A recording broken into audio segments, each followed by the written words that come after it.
The moon hung low over Ashwood territory, and Alara Whitfield pressed her back against the cold stone wall of the old mill, her heart slamming against her ribs. Someone had seen her. She was certain of it now. Two eyes, gleaming gold in the dark, had locked onto her from across the creek, just as her body had finished its shift, just as white fur had rippled down her arms, and her bones had cracked into their wolf shape. She had frozen for only a second, but a second was enough. Whoever it was had turned and run before she could catch a scent, before she could even be sure it was a wolf and not a man. 5 years. 5 years of careful silence, of locked doors, of herbs boiled at midnight to dull the pull of the moon, and it had almost ended in a single careless heartbeat. Alara pressed a trembling hand to her mouth and forced her breathing to slow. If word reached the pack elders that a white wolf walked among them, there would be no mercy, no quiet conversation, no second chance. She had learned that lesson before she had learned to walk properly on 2 legs again after her first shift. She waited until the forest fell silent, except for the wind combing through the pines. Then she slipped along the tree line toward home. Home was a narrow cottage at the edge of Ashwood Village, the kind of house nobody looked at twice, exactly the way she wanted it. She had spent years making herself invisible, learning to fold into corners, learning to speak softly and never draw attention, learning to smile at the right moments and vanish at the wrong ones. It was exhausting work, being unremarkable on purpose, but it had kept her alive. Inside, she bolted the door and leaned against it, letting her legs finally shake the way they wanted to. Her fingers found the small clay jar on the shelf, the one filled with dried silverleaf and moon thistle, the suppressant blend her mother had taught her to make before she died. She measured a spoonful into a cup of hot water and drank it down, bitter and familiar, like swallowing a secret. Her mother's voice still lived in her memory, soft but urgent, from the night everything changed. Alara had been 16, curled on the floor of their cellar, sobbing as fur sprouted along her arms for the first time. It should have been brown, or gray, or black, any of the colors that marked an ordinary wolf. Instead, her fur had come in the color of fresh snow, unbroken and pale, and her mother had gone white herself at the sight of it. Her father had barred the cellar door that same night and told the neighbors she had taken ill with a fever. Within a month, both of her parents were gone, taken by a raid the pack still called an accident, though Alara had never quite believed that word. She had grown up fast after that, alone in a house too big for one girl, carrying a secret too heavy for one heart. The elders of Ashwood, led by a stern man named Silas Crane, treated rumors of white wolves the way other packs treated stories of plague. They said a white wolf brought war. They said a white wolf brought ruin to any pack foolish enough to shelter one. Alara had never asked why they believed such things, because asking would have meant admitting she cared, and caring would have meant someone might wonder why. She set the empty cup down and closed her eyes, willing her pulse to steady. Tomorrow, life would continue as it always did. She would walk to the healer's cottage where she worked, grinding herbs and wrapping wounds, and she would smile at the villagers who barely remembered her name, and she would pretend that nothing in the world was wrong. But something was wrong, and it had a name now. Word had already begun to spread through Ashwood that morning, carried on frightened whispers between market stalls. The Alpha King was coming. Castian Vane ruled over every pack from the northern ridges to the southern coast, a man whose name alone could silence a room. He rarely visited smaller territories like Ashwood, and when he did, it was never for a simple reason. The rumor moving through the village said he had heard whispers of a ghost wolf near the border, a pale shape seen slipping through the trees at night, and he intended to see the truth of it himself. Alara heard the news the next morning from Nora Blake, her closest friend in the village, and the only person who had ever come close to guessing her secret without actually knowing it. Nora worked beside her at the healer's cottage, a bright, quick-tongued young woman who noticed everything and said most of it out loud. "They say he arrives within the week," Nora said, crushing dried chamomile between her fingers with more force than the task required. "Elder Crane has already ordered the square swept and the banners hung. You would think the moon herself was descending to visit us." Alara kept her eyes on the herbs in front of her, grinding them slowly, deliberately, the way she had trained herself to do everything that mattered. Why would the Alpha King care about a village as small as ours? Because of the ghost wolf, of course. Nora lowered her voice, though there was no one else in the cottage to hear. Some of the border guards swear they have seen it 3 times now. A white wolf, running through the trees like it does not belong to any pack at all. Crane thinks it is an omen. He thinks it means trouble is coming for Ashwood. Elara's hand stilled over the mortar for only a moment before she forced it to keep moving. Superstition, she said, and was proud of how steady her voice sounded. Wolves come in many colors. There is nothing cursed about a pale coat. Try telling that to the elders, Nora said, rolling her eyes. They have half the village believing a demon walks among us. My grandmother lit a candle in every window last night, just in case. Elara said nothing more, because there was nothing safe left to say. She spent the rest of the day moving through her tasks with a calm exterior, stretched thin over rising panic. Every time the cottage door opened, her stomach dropped, certain it would be Silas Crane himself, come to drag her into the square and demand she confess to sins she had never chosen. That night, she did not sleep. She sat by her window and watched the moon climb over the trees, feeling its pull deep in her bones the way she always did, a low hum beneath her skin that begged to be answered. She had grown skilled at ignoring it, at drowning it in bitter tea and long hours of work, but some nights the ache ran deeper than any suppressant could reach. Tonight was one of those nights. She thought of her parents, of the life they might have had if the world were kinder, to wolves who did not fit the expected shape. She thought of the golden eyes she had seen across the creek, watching her shift, and wondered again whose they had been.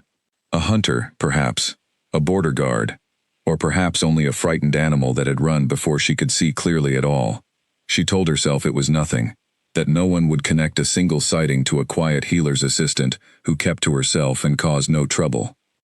She almost believed it.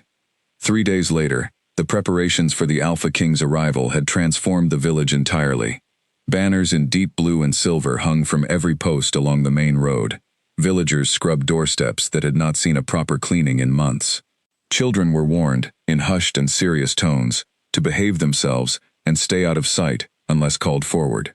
Elara moved through the bustle like a shadow, doing her work and saying little, while inside, her mind raced through every possible way the visit could end badly for her. She considered leaving. She packed a small bag one evening and set it by her door, telling herself she could disappear into the northern hills before the king ever set foot in Ashwood. But the thought of leaving Nora behind, of abandoning the only home she had ever known, of running from a life she had fought so hard to build even in secret, made her chest ache in a different way than fear did. She unpacked the bag the next morning and told herself she was being foolish. The king was coming to investigate rumors, not to search every house in the village. She only needed to be careful. She had been careful for 5 years. She could manage a few more days. On the morning the Alpha King's procession finally arrived, Elara stood near the back of the gathered crowd, close enough to see, but far enough to disappear if needed. The riders came down the main road in tight formation, their horses' hooves striking a steady rhythm against the packed earth, banners snapping in the wind above them. At the center of the procession rode a man, whose presence alone seemed to press the air flat around him. Castian Vane did not look the way Elara had imagined an Alpha King might look. She had pictured someone older, harder, carved from stone and cruelty.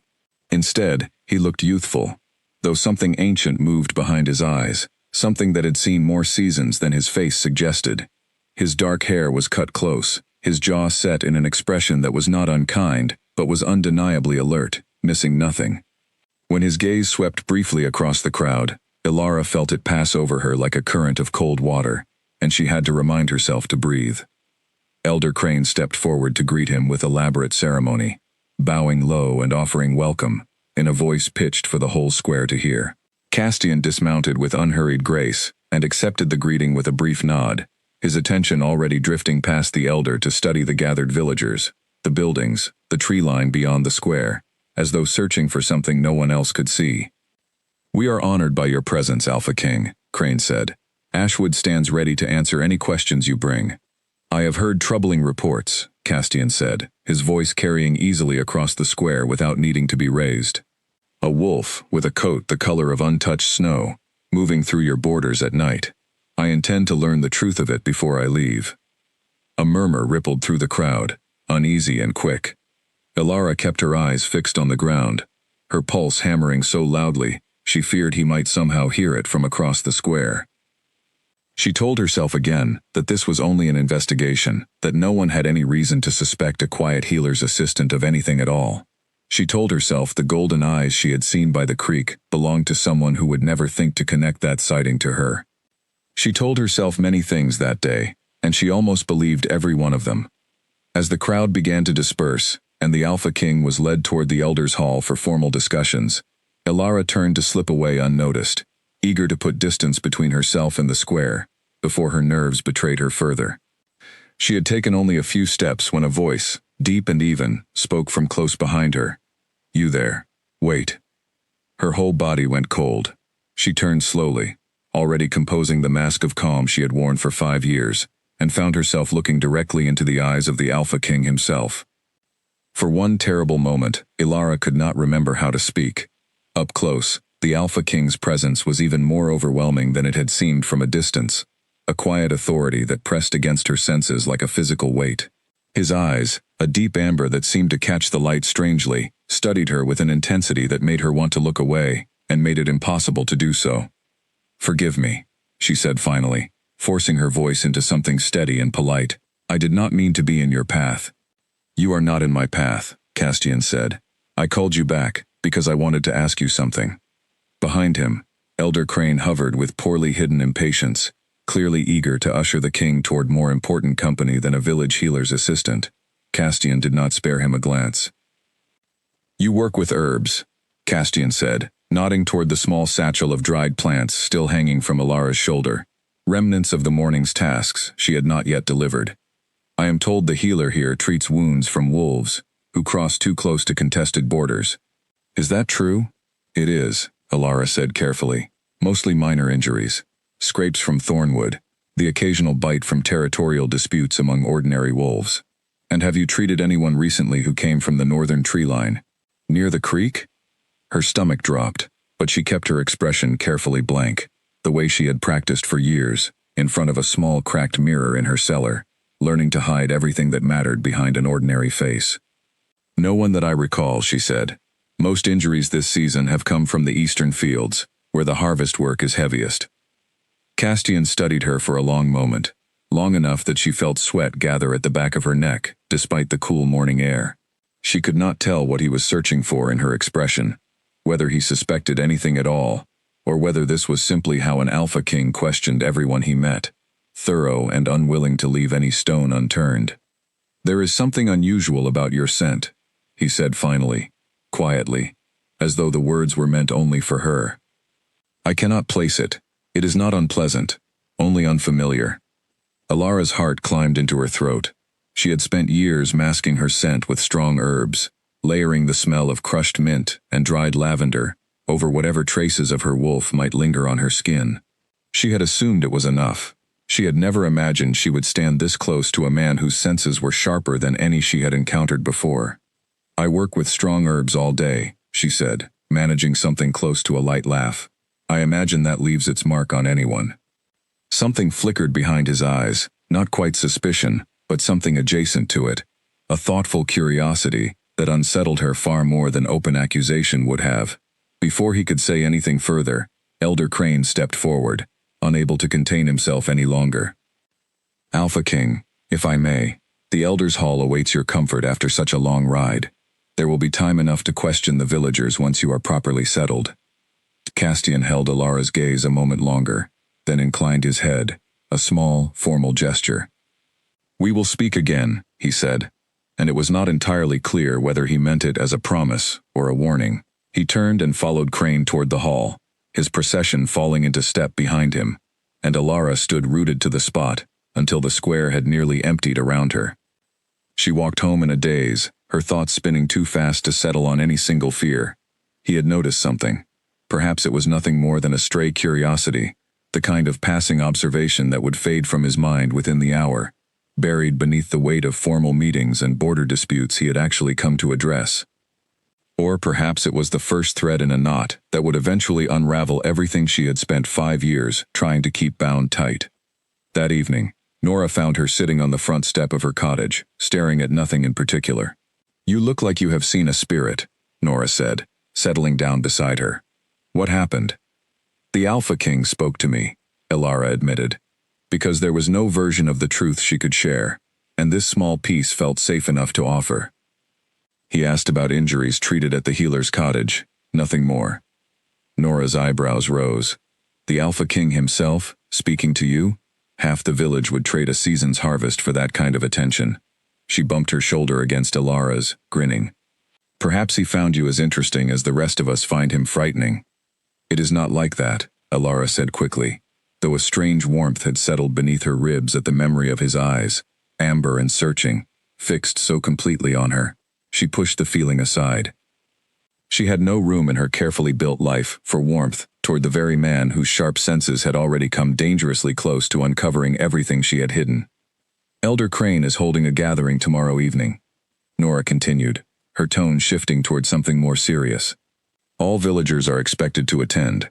He wants to show the Alpha King how loyal and orderly Ashwood truly is. She hesitated, glancing sideways at Elara. There has been talk of some kind of ceremony, a loyalty ritual they are calling it. I do not know the details yet, but my grandmother says it has not been done in Ashwood for a generation. A cold thread of dread wound through Elara's chest, though she could not yet name why. What kind of ceremony? No one seems certain, Nora admitted. But Crane has been meeting with the king's advisors all afternoon, and whatever they decided, he seemed pleased by it. She shrugged, unaware of the fear now gripping her friend's heart. Probably nothing more than speeches and formal bowing. You know how these elders love their traditions. Elara said nothing, but long after Nora had gone home and the village had settled into quiet darkness, she sat awake at her window once more, watching the moon, and feeling its pull grow stronger with every passing hour.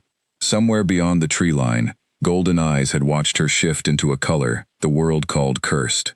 Somewhere inside the Elders' Hall, a man with senses sharper than any hunter's had caught the scent of something he could not name. And somewhere in the days ahead, a ceremony was taking shape that she did not yet understand, one that Elder Crane seemed unusually eager to see completed. For the first time in 5 years, Elara felt the careful walls she had built around her secret begin to tremble, as though the ground beneath them had shifted just slightly, just enough to feel the first tremor of something far larger about to break loose. She did not sleep that night. She simply watched the moon rise higher and waited for morning to come. Waited for morning to come. The gathering bell rang at dusk, and by the time Elara reached the square, it seemed as though every soul in Ashwood had crowded into the open space before the Elders' Hall. Torches burned along the perimeter, throwing long shadows across nervous faces. She found Nora near the edge of the crowd and slipped in beside her, grateful for one familiar presence among so many strangers pressed shoulder to shoulder. There, Nora whispered, nodding toward the raised platform at the front. That is Elder Crane's doing. I would wager anything. A wooden platform had been built since morning, sturdy and freshly cut, standing tall enough for everyone in the square to see clearly. Elder Crane stood upon it now, flanked by 2 of his most trusted advisors, waiting with visible impatience for the crowd to settle. When the murmuring finally quieted, he raised his hands for silence and began to speak. Tonight, Ashwood has the honor of welcoming Alpha King, Castian Vane, ruler of every pack from the northern ridges to the southern coast. Crane's voice rang out across the square, practiced and confident. In his presence, and in recognition of troubling rumors that have unsettled our borders these past weeks, we will hold a loyalty ceremony, as our ancestors once did in times of uncertainty. A ripple of confusion and unease passed through the crowd. Elara felt her pulse quicken, though she still did not understand what the ceremony would demand. Every wolf of Ashwood, Crane continued, young and old, will step forward and shift before the Alpha King, so that our true forms and true loyalties may be seen clearly. Let there be no shadow, no hidden shape, no secret among us that might bring misfortune upon this pack. The words landed on Elara like a physical blow. She had to lock her knees to keep from swaying where she stood. Every wolf, no exceptions, no shadows, no hidden shapes, no secrets. Crane might as well have spoken her name directly into the crowd. He cannot mean everyone, she whispered to Nora, her voice thin. I told you it sounded strange, Nora whispered back, though her tone carried curiosity rather than fear. She had no reason to feel anything else. She did not know what Elara carried inside her skin. At the front of the platform, Castian Vane stood a step behind Crane, arms folded, his expression unreadable as he surveyed the gathered villagers. Alara searched his face for any sign of what he intended, any clue as to whether this ceremony was his idea or Crane's alone, but his features gave nothing away. He looked, she thought, like a man observing a performance he had not fully agreed to attend, patient but watchful, waiting to see how the evening would unfold. Crane gestured toward a cleared section of the square directly before the platform. "We will begin with the eastern families and proceed through the village in order. Come forward when your name is called." Panic surged through Alara so fiercely that for a moment, the square seemed to tilt beneath her feet. She thought of the small bag she had packed and unpacked days earlier, of the northern hills she had once considered fleeing toward. She thought of her mother's voice, urgent and frightened, telling her to hide, always hide, never let them see. She thought of the suppressant tea cooling in a jar back home, and wondered whether enough of it in her blood might dull her shift entirely, might let her stand before the crowd and produce nothing more than trembling hands and an excuse about illness. "I need air," she murmured to Nora, and before her friend could respond, she had turned and pushed her way through the crowd toward the square's edge. She did not stop until she reached the narrow alley beside the healer's cottage, where the noise of the gathering faded into a low hum behind her. She pressed her palms against the cool stone wall and forced herself to breathe, counting each inhale, the way she had trained herself to do during moments of panic over the years, in and out, slow and steady. She had survived worse nights than this one. She would find a way through this too. But even as she told herself this, a colder, more honest voice whispered underneath her racing thoughts. There was no suppressant strong enough to stop a compelled shift before an Alpha King's direct command. Every wolf knew the old law, even if few had seen it enforced in a generation. When an Alpha King ordered a shift, the pull of his authority worked through the blood itself, a compulsion no ordinary will could resist. Herbs might dull an unwanted shift under the moon's natural pull, but they could do nothing against a command woven from true alpha power. She had no way out.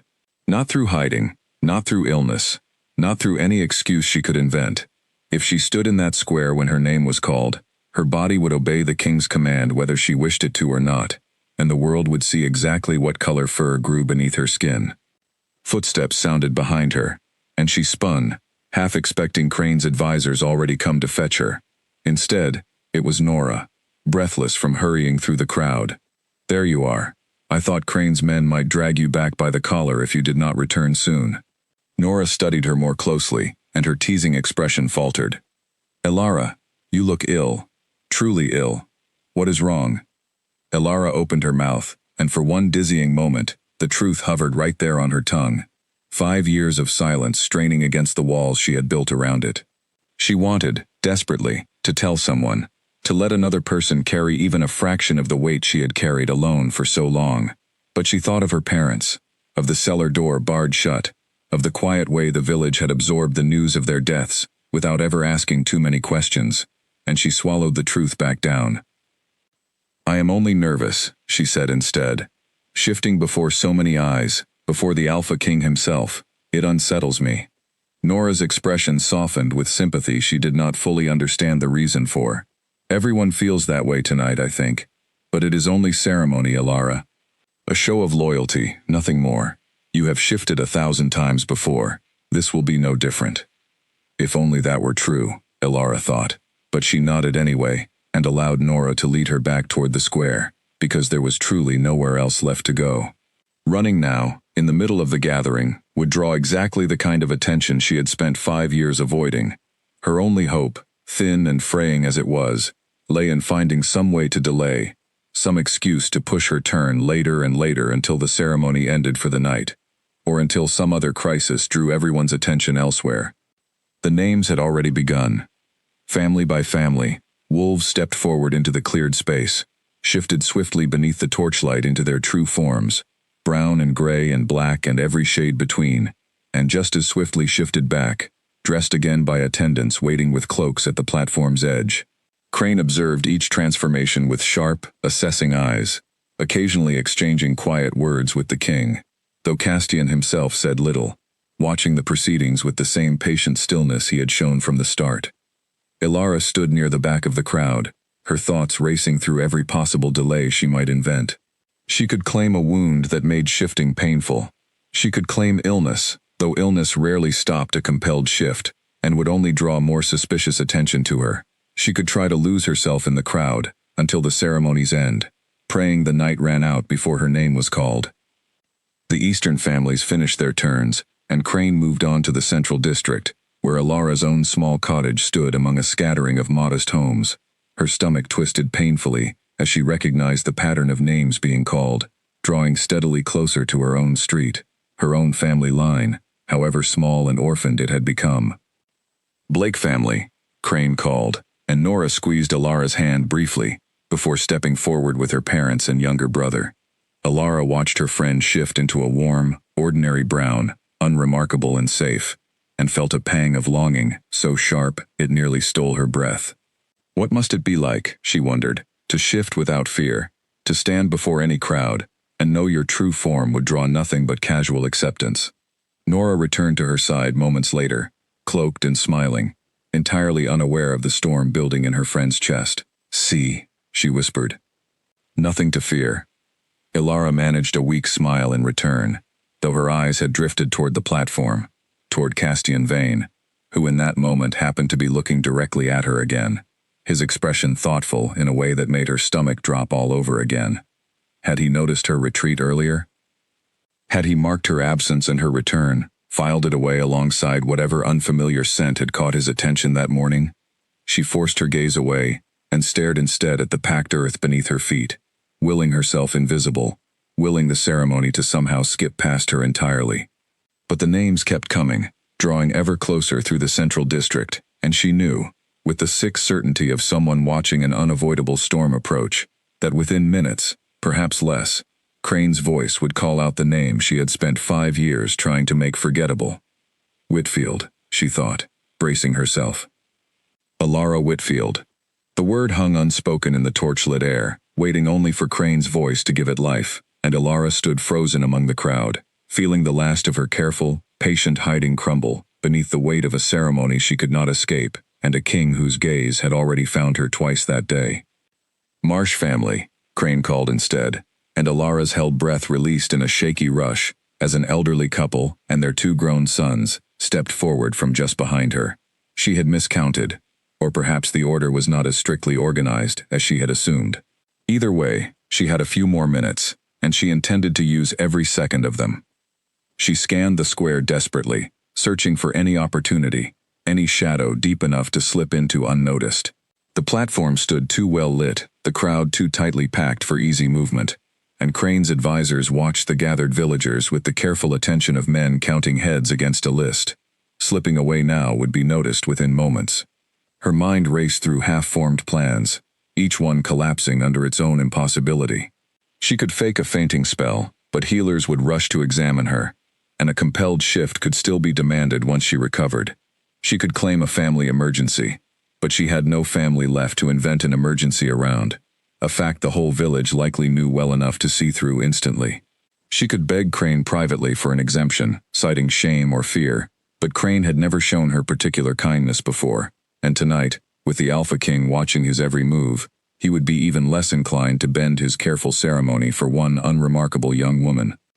The Marsh family finished their shifts and returned to the crowd, and Crane consulted the list in his hand, his gaze sweeping across the gathered villagers as he prepared to call the next name. Alara's heart hammered so violently she felt certain the people standing nearest her must be able to hear it. "Whitfield," Crane called, his voice carrying flat and clear across the torchlit square. Alara Whitfield.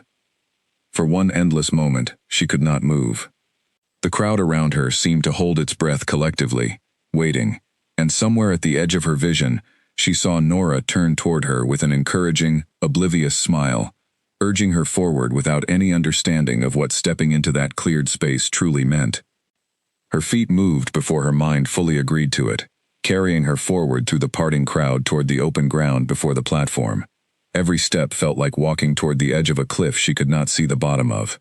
She kept her eyes fixed on the packed earth, refusing to look up at the platform, refusing to meet the king's gaze, or Crane's expectant one, as though avoiding their eyes might somehow delay the inevitable a few seconds longer.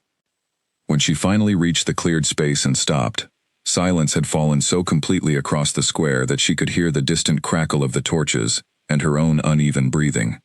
She lifted her eyes at last and found Castian Vane watching her with an expression she could not read, something between curiosity and quiet recognition, as though a piece of a puzzle he had been turning over since morning had suddenly clicked into place. Crane's voice rang out, formal and unhurried. "Ilara Whitfield, of the Healer's Cottage. Step forward and show your form, that Ashwood may see your loyalty." She opened her mouth, some desperate excuse rising unbidden to her lips. Illness, injury, anything at all. But before she could speak a single word, she felt it. A pull, deep and unfamiliar, threading through her blood like a current she had no power to resist. It was nothing like the moon's gentle tug, nothing like the suppressants she had spent years learning to balance against her own instincts. This was a command woven directly into the marrow of her bones, and it came from the man standing on the platform above her, watching her with those unreadable amber eyes.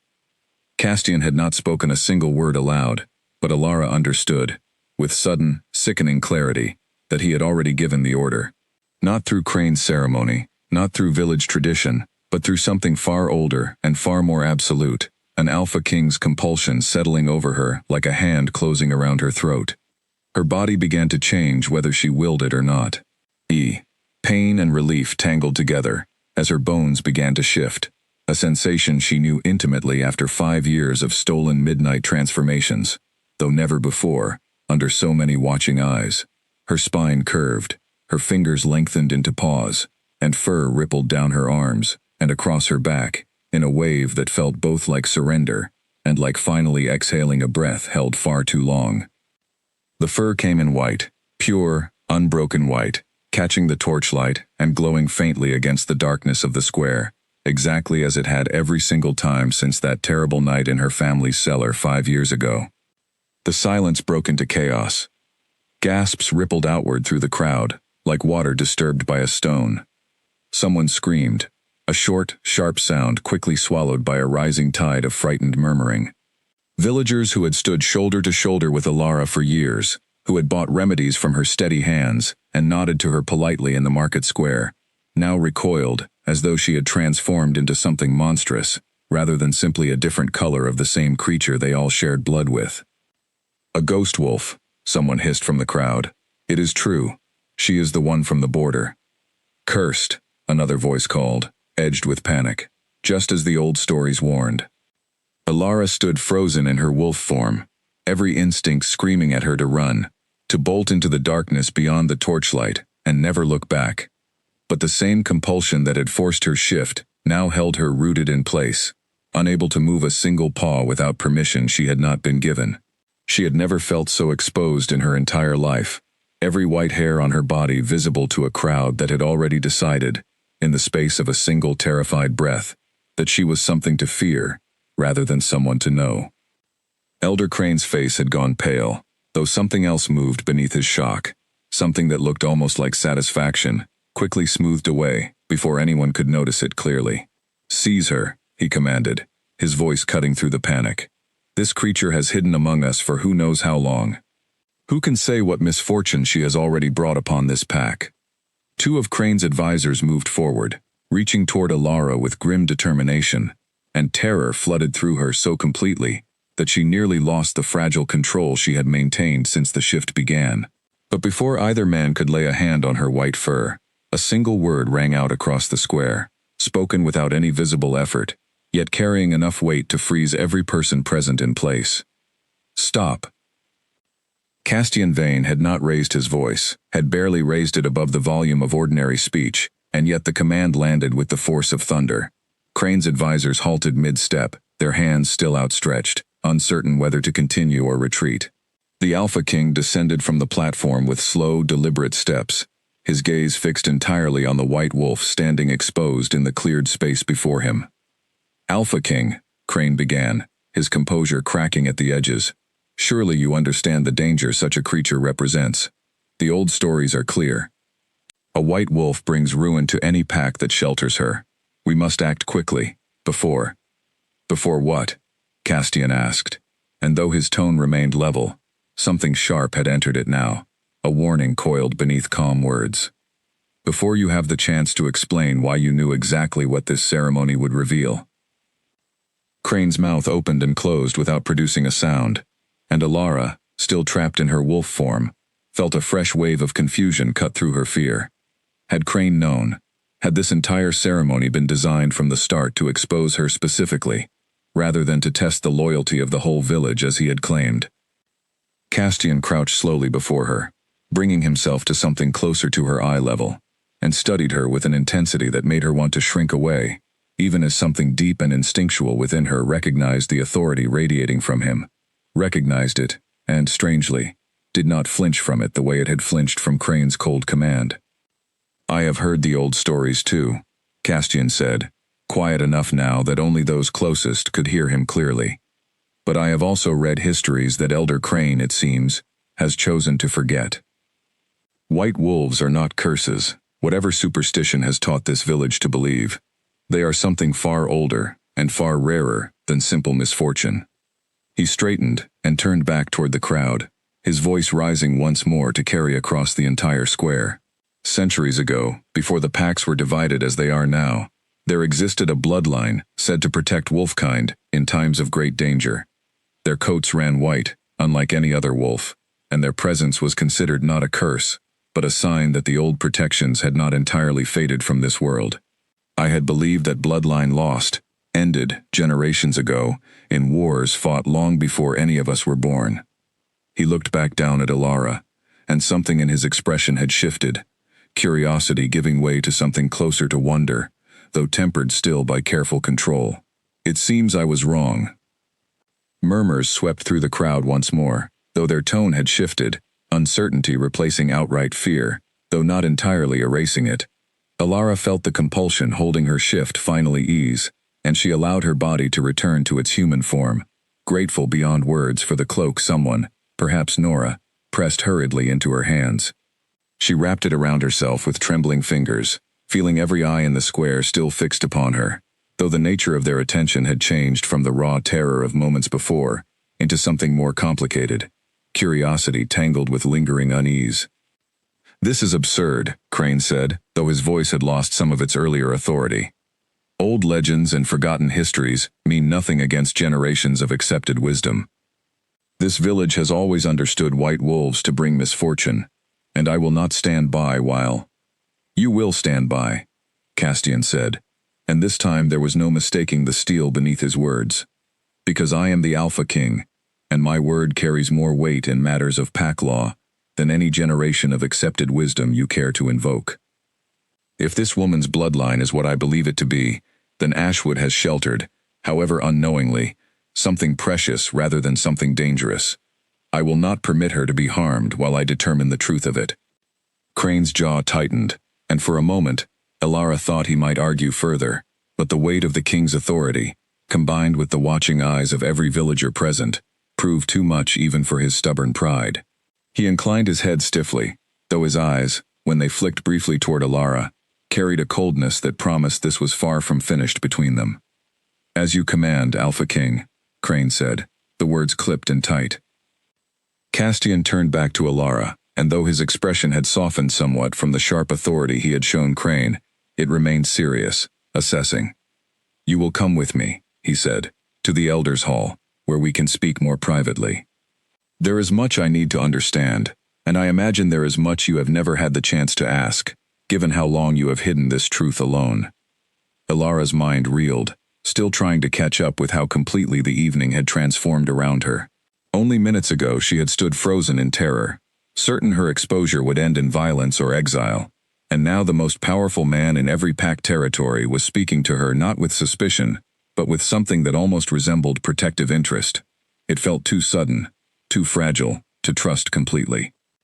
"I do not understand," she admitted quietly, her voice still unsteady. "You knew.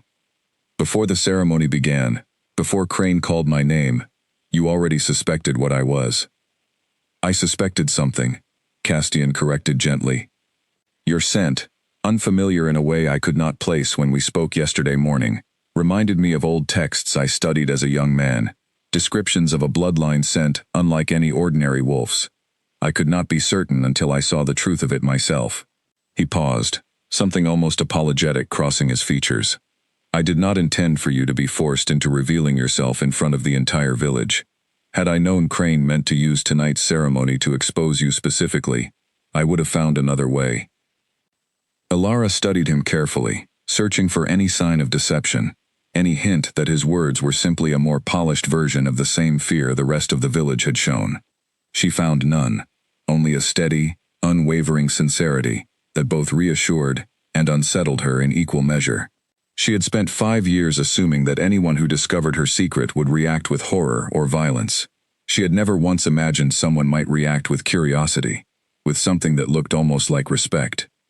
Nora appeared suddenly at her side, having pushed her way through the thinning crowd, her eyes wide with a mixture of shock and fierce protectiveness. "Alara," she breathed, gripping her friend's arm tightly. "Why did you never tell me?" "I could not," Alara said softly, guilt threading through her relief. "I am sorry, Nora. I wanted to. I simply never knew how such a truth could be safely spoken aloud." Nora's grip loosened, though she did not let go entirely. "You are still the same person who has grated herbs beside me every day for years," she said fiercely. "White fur or not, that does not change." Warmth flooded through Alara at her friend's words, a small, steady comfort amid the storm of the evening, though she noticed Castian watching the exchange with quiet attention, filing away every detail, the way she suspected he filed away everything of importance.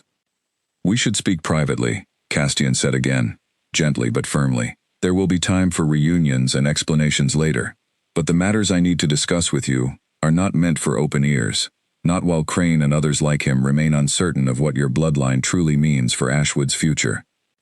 Alara glanced once more at the crowd still lingering around the square's edges, their expressions a shifting mixture of fear, curiosity, and something almost like awe in a few faces near the front.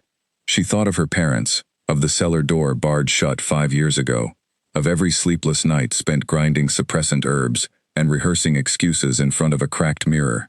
None of that careful, exhausting effort had prepared her for a night like this one, where exposure had led not to ruin, but to the possibility, however fragile and uncertain, of something entirely different. "Very well," she said finally, drawing the cloak tighter around her shoulders. "I will come with you." As she followed the Alpha King away from the square, leaving behind a crowd still buzzing with shock and Elder Crane's unreadable, calculating expression, Alara felt something shift within her that had nothing to do with fur or bone. For 5 years she had lived as a secret folded carefully away from the world. Tonight, for the first time, that secret had been seen, and rather than the end she had always feared, it seemed instead to be only the beginning of something far larger than she had ever allowed herself to imagine. The Elders' Hall stood quiet and dim compared to the torchlit chaos of the square, its thick stone walls muffling the last echoes of the crowd's murmuring voices. A single fire burned in the hearth, casting long shadows across the wooden table, where Castian gestured for Alara to sit.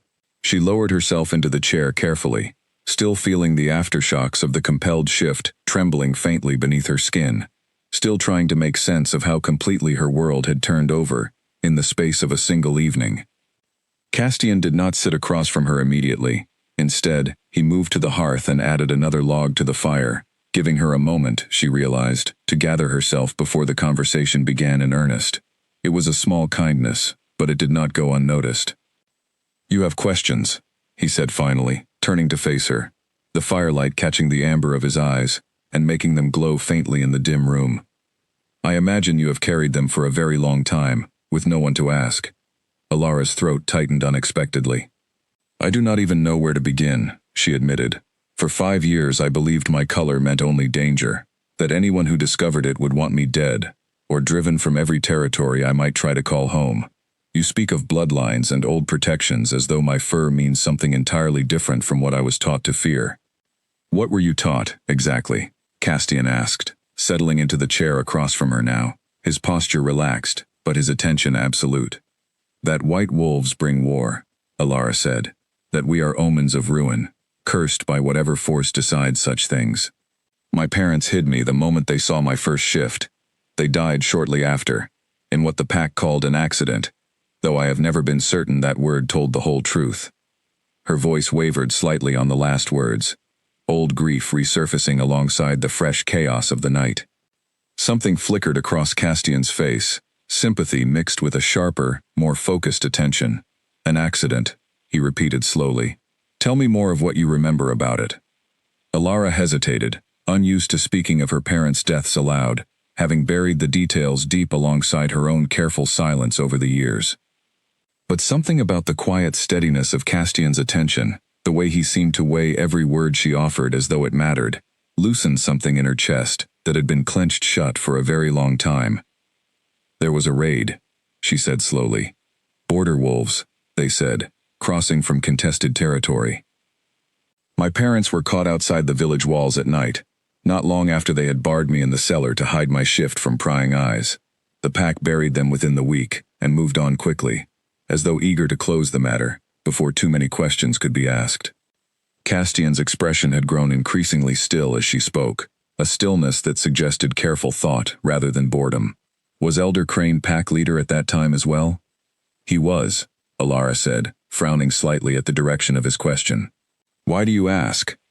Because a border raid, convenient enough to remove the only two people who knew your secret, occurring so soon after your first shift, deserves more scrutiny than a village eager to move past uncomfortable questions likely gave it, Castian said quietly. I do not say this to frighten you further tonight, but I have learned, over years of ruling packs far larger and more tangled with old grudges than Ashwood, that convenient tragedies rarely happen entirely by accident.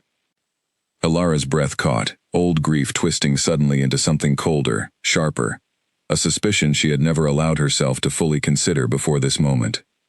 You believe Crane had something to do with their deaths? I believe it deserves investigation, Castian said carefully. Nothing more, not yet, but I intend to look into the history of that raid and into Elder Crane's role in tonight's ceremony as well. A man does not orchestrate a public exposure so precisely unless he already suspected, or perhaps already knew, exactly what such exposure would reveal. The fire crackled softly in the silence that followed, and Alara sat with the weight of his words pressing down on her chest, old wounds reopening alongside new and frightening possibilities. 5 years she had believed her parents' deaths, a cruel accident of timing, a raid that happened to strike at the worst possible moment.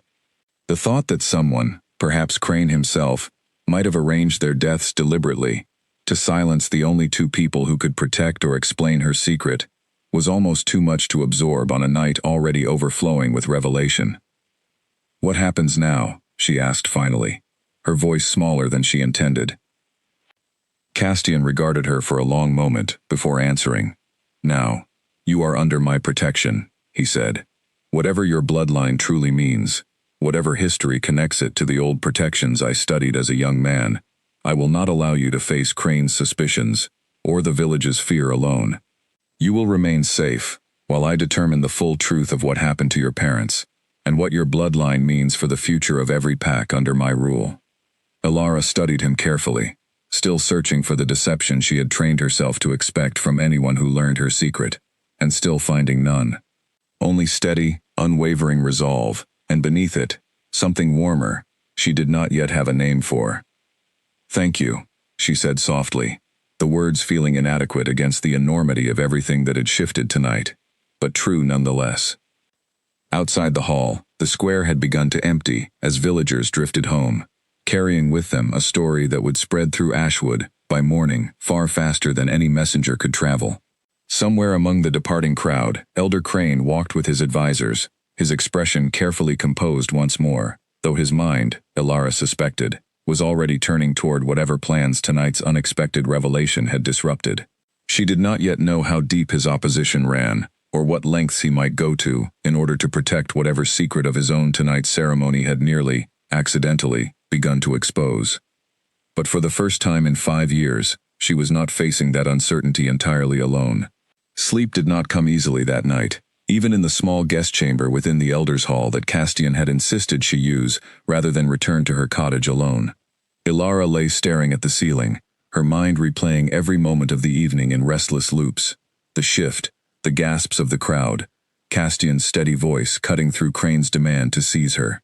Somewhere past midnight, exhaustion finally pulled her under, though her sleep remained thin and uneasy, the kind that left her half aware of every sound in the hall around her. It was that thin awareness that saved her. A soft scrape against the window latch pulled her from sleep entirely, her heart already racing before her mind fully understood why. She lay still, straining her ears in the darkness, and heard it again, the careful, deliberate sound of someone attempting to work the latch open from outside, without alerting whoever slept within. Her wolf senses, honed by years of secret midnight shifts, caught the scent drifting faintly through the gap beneath the window. Unfamiliar musk, mixed with the sharp tang of nervous sweat. Not a villager she recognized, and certainly not anyone with legitimate reason to be climbing toward a guest chamber window in the dead of night. She slid silently from the bed, pressing herself flat against the wall beside the window, every instinct screaming at her to move, to act, rather than wait passively for whatever came next. The latch gave with a soft click, and the window eased open just enough for a gloved hand to reach through. Ilara did not think. She grabbed the intruder's wrist and yanked hard, throwing her weight backward, and a startled cry rang out as a man tumbled through the opening and crashed to the floor of the chamber. Before he could recover, she was on him, pinning his arm and pressing her knee against his chest. Years of quiet strength built from a life of hiding, suddenly finding a violent, necessary purpose. "Who sent you?" she demanded, her voice low and fierce, nothing like the careful, quiet tone she had cultivated for 5 years of blending into the background of village life. The man beneath her, young and clearly frightened now that his plan had gone so badly wrong, struggled weakly against her grip. "I meant no harm," he gasped. "I was only sent to watch, to report on you, nothing more, I swear it." "Sent by whom?" she pressed, tightening her hold.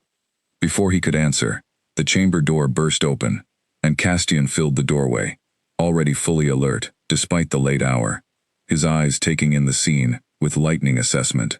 He crossed the room in 3 swift strides and hauled the intruder up from the floor by the collar, holding him effortlessly despite the man's renewed struggling.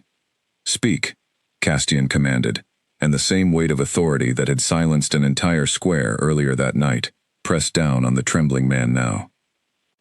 "Elder Crane," the man blurted immediately, unable to resist the compulsion behind the king's single word. "He sent me to watch the guest chamber, to report if she tried to leave, or if she tried to speak with anyone about what happened tonight. He said nothing about entering the room, I swear it. I only wanted a closer look. I did not intend." "Enough," Castian said, and something dangerous had entered his voice now, cold and controlled, in a way that made Ilara's skin prickle, even though the anger was not directed at her. He turned to one of the guards who had followed him into the room, alerted by the commotion. "Take him to the holding cell below the hall. I will deal with Elder Crane myself, once I have gathered enough proof to make the confrontation worthwhile." The guard nodded, and led the still trembling man away, leaving Ilara standing in the middle of the chamber, adrenaline still coursing hot through her veins, her hands trembling now that the immediate danger had passed. Castian turned to her, his expression shifting from cold authority to something gentler, though concern still sharpened his gaze. "Are you harmed?" he asked. "No," Ilara said, though her voice shook slightly, despite her best effort to steady it. "He never reached me. I heard the latch before he managed to climb through." "Good instincts," Castian said, something like approval threading through his concern. 5 years of hiding taught you to listen for danger, even in your sleep, it seems." Ilara let out a shaky breath, sinking onto the edge of the bed, as the adrenaline began to ebb, leaving exhaustion and a fresh wave of fear in its place. "He said Crane sent him only to watch. Do you believe that is true?" Castian's jaw tightened as he considered the question. Perhaps, or perhaps the young man simply grew overeager and decided watching from outside was not sufficient, and tried to gain a closer look without Crane's direct order. Either way, this confirms what I already suspected. Crane does not intend to simply accept my protection of you without resistance. He will look for any opportunity to undermine it, whether through open confrontation or quieter, more dangerous means. "Why does he hate the idea of my bloodline so much?" Ilara asked, frustration and exhaustion sharpening her voice more than she intended. "You spoke of old protections, of a history worth honoring rather than fearing. Why would Crane, or anyone, prefer to see it destroyed instead?" Castian moved to sit in the chair near the window, his expression thoughtful, weighing his words carefully before speaking. "Power," he said finally. If your bloodline carries the old protective significance I believe it does, then your presence changes the balance of authority, not just within Ashwood, but potentially across every pack territory that learns of it. Crane has ruled this village comfortably for years, answering to few and questioned by fewer still. A protector bloodline, especially one under the direct interest of the Alpha King, threatens that comfortable arrangement in ways he clearly finds intolerable. Ilara absorbed this in silence, old pieces of her life rearranging themselves into a new, more troubling shape. She thought of her parents' sudden deaths, so conveniently timed. She thought of Crane's carefully orchestrated ceremony, designed, she now understood, not to test the whole village's loyalty, but to expose her specifically, in front of witnesses and the Alpha King both, in a manner that might have ended with her death or exile if Castian had not intervened. "You believe he orchestrated my parents' deaths to protect his own position," she said slowly, testing the shape of the thought aloud. And tonight, he hoped the ceremony would end the same way, whether through the crowd's fear or through some accusation he had already prepared. "It is possible," Castian said. "I do not yet have proof enough to act against an elder as established as Crane, not without risking unrest across the wider pack territories that respect his position, however unjustly earned it may prove to be. But I intend to find that proof, and when I do, he will answer for whatever he has done." The resolve in his voice steadied something inside Ilara's chest, though fear still coiled tight beneath her ribs. 5 years she had lived believing herself alone, against a world that would destroy her the moment it learned the truth. Tonight had proven that world both crueler and more complicated than she had ever imagined, filled with hidden motives and old betrayals stretching back years before she had even understood what she carried inside her own skin. "What do we do now?" she asked quietly. "Now," Castian said, "you rest, under guard this time, while I begin gathering what proof I can before morning. Tomorrow, we will need to decide together how best to proceed, whether that means remaining here in Ashwood to confront Crane directly, or traveling elsewhere, where you might be safer, while the investigation continues." Ilara nodded, though sleep felt impossibly far away now, her mind still racing through the tangled implications of everything she had learned in the span of a single night. Castian rose to leave, pausing at the door to look back at her, something softer entering his expression despite the tension still lingering in the room. "You survived 5 years alone, with a secret that could have destroyed you the moment it was discovered," he said. "Whatever Crane intends, whatever dangers still lie ahead, you are not facing them with the same isolation you have carried until now. Remember that." He left before she could find words to answer, and Ilara sat alone in the quiet chamber, listening to the guards settle into position outside her door, the adrenaline of the night's danger slowly giving way to a cautious, fragile warmth she had not expected to feel amid so much uncertainty. For the first time in 5 years, someone else stood between her and the world's cruelty, and though the danger surrounding her had only grown more complicated, she found herself, despite everything, unwilling to face it by retreating back into hiding. She would stay. She would help uncover whatever truth Crane had buried alongside her parents. And whatever came next, she would not face it as the frightened, invisible girl she had trained herself to become. She would face it as herself. Morning arrived gray and overcast, matching the uneasy mood that had settled over the Elders' Hall since the previous night's intrusion. Ilara woke to the sound of low voices outside her door, and by the time she had dressed and stepped into the corridor, she found Castian already deep in conversation with one of his guards, a folded parchment held between his fingers. "You are awake," he said, noticing her approach. "Good, I have news, though I am not certain yet whether it brings comfort or further worry." "Tell me," Ilara said, steeling herself. "My guards searched the young man's belongings after his confession last night," Castian said, holding up the parchment. "Among them, we found this.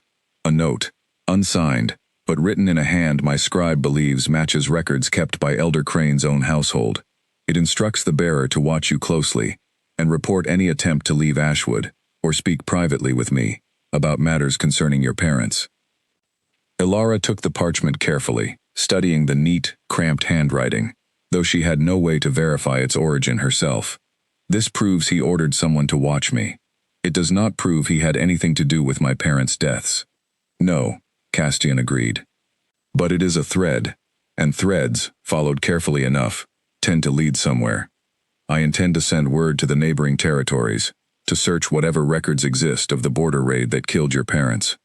5 years is not so long that all witnesses would have vanished or forgotten entirely. A knock sounded at the outer door, and moments later Nora appeared, breathless and clearly having argued her way past the guards stationed outside. I heard what happened, she said, rushing to Alara's side, her eyes sweeping over her friend, as though checking for injury, despite the reassurances Alara offered immediately. I am unharmed, Alara said, squeezing her friend's hand. Truly, Nora, the man never reached me. The whole village is speaking of nothing else this morning, Nora said, lowering her voice, despite the fact that only Castian and his guards stood near enough to hear. Some say Crane sent an assassin. Others say it was only a curious fool who overstepped. No one seems to know for certain, but everyone has an opinion, and most of them are frightened, Alara. Frightened of you, and frightened of what your bloodline might mean for Ashwood's future. Ilara's chest tightened at the familiar sting of fear directed toward her, though she reminded herself that fear, at least, was preferable to the outright violence Crane's ceremony might have invited the night before. What do they say about the Alpha King's protection? That is the stranger part, Nora admitted, glancing briefly toward Castian with poorly hidden curiosity. Some believe his protection means Ashwood has been blessed, rather than cursed, that perhaps the old stories were wrong all along, and your bloodline might bring the pack good fortune rather than ruin.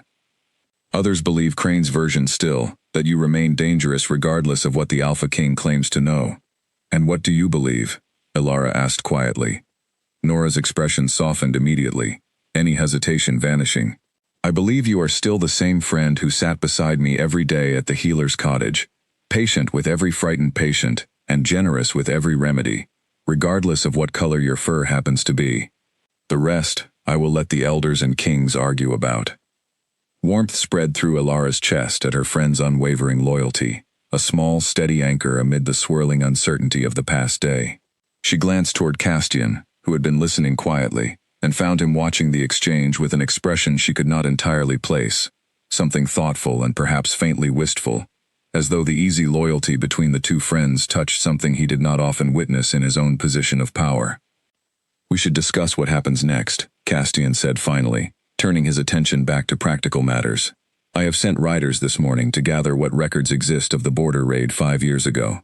It will take several days for any response to reach us. In the meantime, I do not believe it wise for Ilara to remain unguarded within Ashwood, particularly given Crane's evident willingness to act against her, whether through ceremony or through quieter, more dangerous means. You wish to move me elsewhere, Ilara said, understanding the implication immediately. I believe it would be safer, Castian confirmed.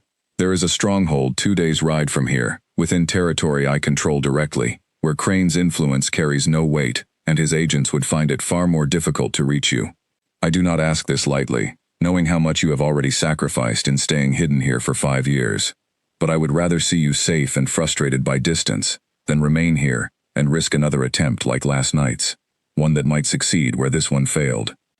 Ilara considered his words carefully, weighing the safety of distance against the discomfort of leaving behind the only home she had known, incomplete and secretive as that home had always been. She thought of Nora's steady presence, of the healer's cottage where she had spent years learning quiet purpose amid her hidden fear, of the graves where her parents rested at the edge of the village, unvisited by anyone who understood the full truth of what had happened to them. I will go, she said finally, but only if you promise me the truth of my parents' deaths remains a priority, not a matter set aside once distance makes it easier to forget. I promise you that, Castian said, and something in the steady certainty of his voice left no room for doubt. Whatever Crane has hidden, I intend to uncover it fully, regardless of how long the search requires, or how much resistance he offers along the way. Nora squeezed Ilara's hand once more, though sorrow had entered her expression at the prospect of her friend's departure. You will write to me, she said, not quite a question. As often as I am able, Ilara promised, though even as she said it, uncertainty flickered through her chest at how complicated even simple correspondence might become, given everything Crane now knew about her, and everything he might still be willing to do, to silence her, before the truth of his past actions came fully into the light. By midday, preparations for departure were already underway, guards readying horses and provisions for the 2-day journey ahead. Alara stood at the edge of the courtyard, watching the familiar shapes of Ashwood's rooftops and the distant tree line, where she had spent so many secret midnight hours shifting beneath the moon, and felt the strange, unsteady mixture of grief and hope that came with leaving behind everything familiar in pursuit of something she did not yet fully understand. Whatever waited for her at Castian's stronghold, whatever truths still lay buried in old records and half-remembered witness accounts of a border raid 5 years past, she understood now that there was no returning to the quiet, invisible life she had built for herself in Ashwood. That life had ended the moment her white fur caught the torchlight in the village square, and in its place stood something far more uncertain, far more dangerous, and, despite everything, far more alive than the careful hiding she had practiced for so long. She mounted the horse provided for her, glancing once more toward the healer's cottage, where she had spent years grinding herbs and swallowing secrets, and then turned her gaze forward, toward the road leading away from Ashwood, and toward whatever answers, and whatever new dangers, awaited her beyond its borders. Arrows split the air before anyone in the traveling party heard the bowstrings release. The first struck a guard's shoulder, throwing him from his horse with a cry that shattered the quiet forest road, and chaos erupted instantly around Alara, as Castian's remaining guards wheeled their mounts, shouting warnings and drawing weapons against attackers still hidden among the dense trees flanking the path. "Down," Castian shouted, already moving his horse between Alara and the tree line, shielding her with his own body as a second volley of arrows hissed past. "Stay low." Alara pressed herself flat against her horse's neck, her heart hammering as the animal beneath her reared in panic, and she fought to keep her seat while chaos swirled around her, guards shouting positions, steel ringing as swords cleared their sheaths, the forest suddenly alive with hidden threat. She caught glimpses of shapes moving between the trees, wolves in their human forms wielding bows and blades, though she could not immediately identify whose colors they wore or whose orders had sent them. "Crane's men," one of the guards called out, catching sight of a torn banner fragment visible on one attacker's shoulder as he darted between the trees. They must have followed from Ashwood. Castian's expression hardened into something Alara had not yet seen from him, a cold, focused fury that transformed his usual measured calm into something far more dangerous. "Protect her," he commanded his remaining guards, and then, without further hesitation, he dismounted in a single fluid movement and shifted, his human form dissolving into a massive black wolf, larger than any Alara had ever seen, powerful muscle rippling beneath dark fur as he charged directly into the tree line toward the hidden attackers. The forest erupted into full combat, guards dismounting to meet the ambush directly, the clash of steel and the snarl of shifting wolves filling the air where moments before only birdsong had existed. Alara remained frozen atop her horse for one terrified breath before instinct took over, sharper and more insistent than fear. She could not simply sit exposed atop a panicking horse while battle raged around her. She slid from the saddle and pressed herself against a wide tree trunk, scanning the chaos for any path that might lead her to safety, or better yet, toward some way to help rather than remain a helpless target. A shape moved through the underbrush directly toward her, quick and low, and Alara's pulse spiked as she recognized an attacker breaking away from the main clash, angling specifically toward where she had taken cover. He carried a short blade, his eyes fixed on her with unmistakable purpose, and she understood immediately that this was no random combatant caught up in general chaos. He had been sent for her specifically. She did not wait for him to close the distance. 5 years of secret shifts, of practicing control and strength in solitude where no one could witness her true form, surged forward now with a purpose she had never imagined they would serve. She shifted, fur rippling white across her skin in the space of a single breath, and met his charge not as a frightened girl but as a wolf, with claws and teeth honed by years of unused strength. The attacker's confidence faltered visibly at the sight of her transformation, a heartbeat of hesitation that cost him dearly. Alara lunged low, avoiding the wild swing of his blade, and drove her shoulder into his legs with enough force to send him sprawling backward into the underbrush. Before he could recover his footing, she had pinned him, her jaws close enough to his throat that he went utterly still beneath her, all fight draining from his body in an instant of pure survival instinct. "Yield," she growled, the word emerging distorted through her wolf's throat, but unmistakable in its meaning. He yielded, dropping his blade and raising empty hands in surrender, and Alara held him pinned until one of Castian's guards, having dispatched his own opponent nearby, arrived to take the man into custody. Only then did she allow herself to shift back, her human form trembling with adrenaline as she stood amid the settling chaos of the ambush, watching Castian's massive black form finally emerge from the tree line, blood matting his dark fur though he moved without any visible sign of serious injury. He shifted back to his human form as he approached her, his expression a complicated mixture of relief and something sharper, an anger that had not yet fully cooled from the heat of battle. "You should have stayed hidden," he said, though the words carried more worry than reprimand. "He was coming directly for me," Alara said, still catching her breath. "Hiding would have meant waiting for him to find me anyway. I chose to meet him instead." Castian studied her for a long moment, and whatever anger had colored his expression slowly gave way to something closer to reluctant admiration. "You fought well," he said finally. "Better than I expected from someone who has spent 5 years hiding, rather than training for combat." "Hiding requires its own kind of strength," Alara said, though her voice still shook slightly with adrenaline's slow retreat. "Perhaps it prepared me for more than I realized." The guards moved through the aftermath of the ambush, securing the 2 attackers who had survived, and tending to the wounded among Castian's own men. The guard struck first by an arrow was pale but stable, the wound in his shoulder painful, but not immediately life-threatening, and Alara moved quickly to his side, old instincts from years at the healer's cottage taking over, as she assessed the injury and began directing the cleanest available cloth to be used as a temporary binding. "You have skill," Castian observed, watching her work with steady, practiced hands, despite the chaos still settling around them. "I have spent years treating wounds far less serious than this one," Alara said, focusing on her task rather than the weight of his attention. "It seemed a safer use of my time than most alternatives available to me."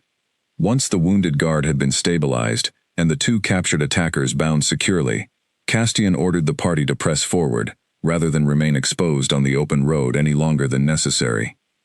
As they rode, Alara found herself replaying the ambush over and over, searching for meaning in how quickly and precisely it had been organized. "They knew our route," she said eventually, breaking the tense silence that had settled over the traveling party. "This was not a random ambush. Whoever organized it knew exactly which road we would take and when." "Yes," Castian agreed grimly, "which means someone within Ashwood, someone with access to my travel plans, relayed that information quickly enough for an ambush to be arranged and positioned before we ever left the village." "Crane," Alara said, the name settling like a stone in her chest. "Likely," Castian confirmed, "though I intend to question the captured men thoroughly once we reach the stronghold, to be certain rather than simply assume." He glanced sideways at her, something gentler entering his expression despite the tension still coiled through his shoulders. "You handled yourself remarkably well back there. I did not expect it, though perhaps I should have. 5 years of surviving Crane's suspicion and your own fear speaks to a strength I underestimated." Alara felt warmth rise in her cheeks, despite the exhaustion weighing on her, unused to praise offered so directly and so sincerely. "I did what I had to," she said simply. "I have grown tired of being afraid. If Crane intends to keep sending danger after me, I would rather meet it directly than continue hiding and hoping it passes me by." "A dangerous philosophy," Castian said, though something like approval colored his tone rather than reprimand, "but perhaps a necessary one, given how determined Crane appears to be." They rode in comparative silence for the remainder of the afternoon, the forest gradually giving way to rolling hills as they put distance between themselves and the site of the ambush. Alara used the quiet to turn over everything that had happened since the ceremony 2 nights before, the exposure of her secret, the intruder at her window, and now an organized ambush along a route only a handful of people should have known. Each incident built upon the last, painting an increasingly clear picture of an elder, unwilling to accept any threat to his authority, regardless of the cost required to eliminate it. As dusk began to settle, and the party made camp for the night within a sheltered clearing, Alara found herself seated near the fire beside Castian, both of them still processing the adrenaline and loss of the day's events. The captured attackers had been secured under guard at the edge of the camp, and the wounded guard rested comfortably nearby, his injury tended and stable. Tell me something, Alara said quietly, watching the flames dance and crackle in the deepening darkness. Before all of this began, before you ever suspected what I truly was, why did you notice me at all in that crowd? There were dozens of villagers gathered that morning. Why did you call me back specifically? Castian was quiet for a long moment, his gaze fixed on the fire, as though searching for the right words among the flickering light. Your scent, he said finally. I told you as much then, though I did not fully understand what drew my attention at the time. But it was more than curiosity about an unfamiliar bloodline. There was something steady about you, even in that brief exchange, something that felt different from the deference and performance most villagers offer an alpha king they hope to impress or avoid offending. You spoke to me as though I were simply a man asking questions, not a title to be carefully managed. Alara considered this, surprised by the admission and by how much warmth it stirred in her chest, despite the exhaustion of the day. I did not know who you truly were in that moment, she admitted. Or perhaps I knew, but fear of my own secret left little room to be properly intimidated by yours. A faint smile touched Castian's mouth, the first genuine warmth she had seen from him since the ambush had shattered the day's uneasy calm. Perhaps that is precisely why it struck me, he said. I am rarely spoken to as simply a man. It is a rare thing, and rarer still to find it paired with the kind of quiet strength you showed today. The fire crackled between them, and for a moment, the danger and uncertainty pressing in from every side seemed to recede just slightly, leaving only the two of them, and the fragile, growing warmth building steadily beneath every careful exchange. Alara did not know what to make of the feeling stirring in her chest, unfamiliar after 5 years spent guarding herself against every form of closeness that might lead to exposure or loss. But sitting beside Castian in the firelight, having survived an ambush together, and spoken more honestly than she had with almost anyone outside of Nora in years, she found herself, despite every reason for caution, unwilling to retreat from it entirely. Tomorrow would bring further travel, further uncertainty, and the looming confrontation with whatever truth waited to be uncovered about her parents' deaths, and Crane's role in orchestrating danger against her at every turn. But tonight, beneath the quiet stars and the crackling warmth of the campfire, Alara allowed herself, just for a moment, to simply exist without fear, safe enough, beside a man who had fought a battle at her side and called her strength remarkable, rather than something to be feared. It was a small thing, perhaps, amid everything still unresolved and dangerous ahead, but after 5 years of careful isolation, it felt like nothing short of a beginning. Morning came gray and cool, mist clinging low to the grass of the clearing as the camp stirred back to life. Alara woke stiff and sore from the previous day's exertion, but alert immediately, old habits of vigilance refusing to loosen even after the relative safety of the night's rest.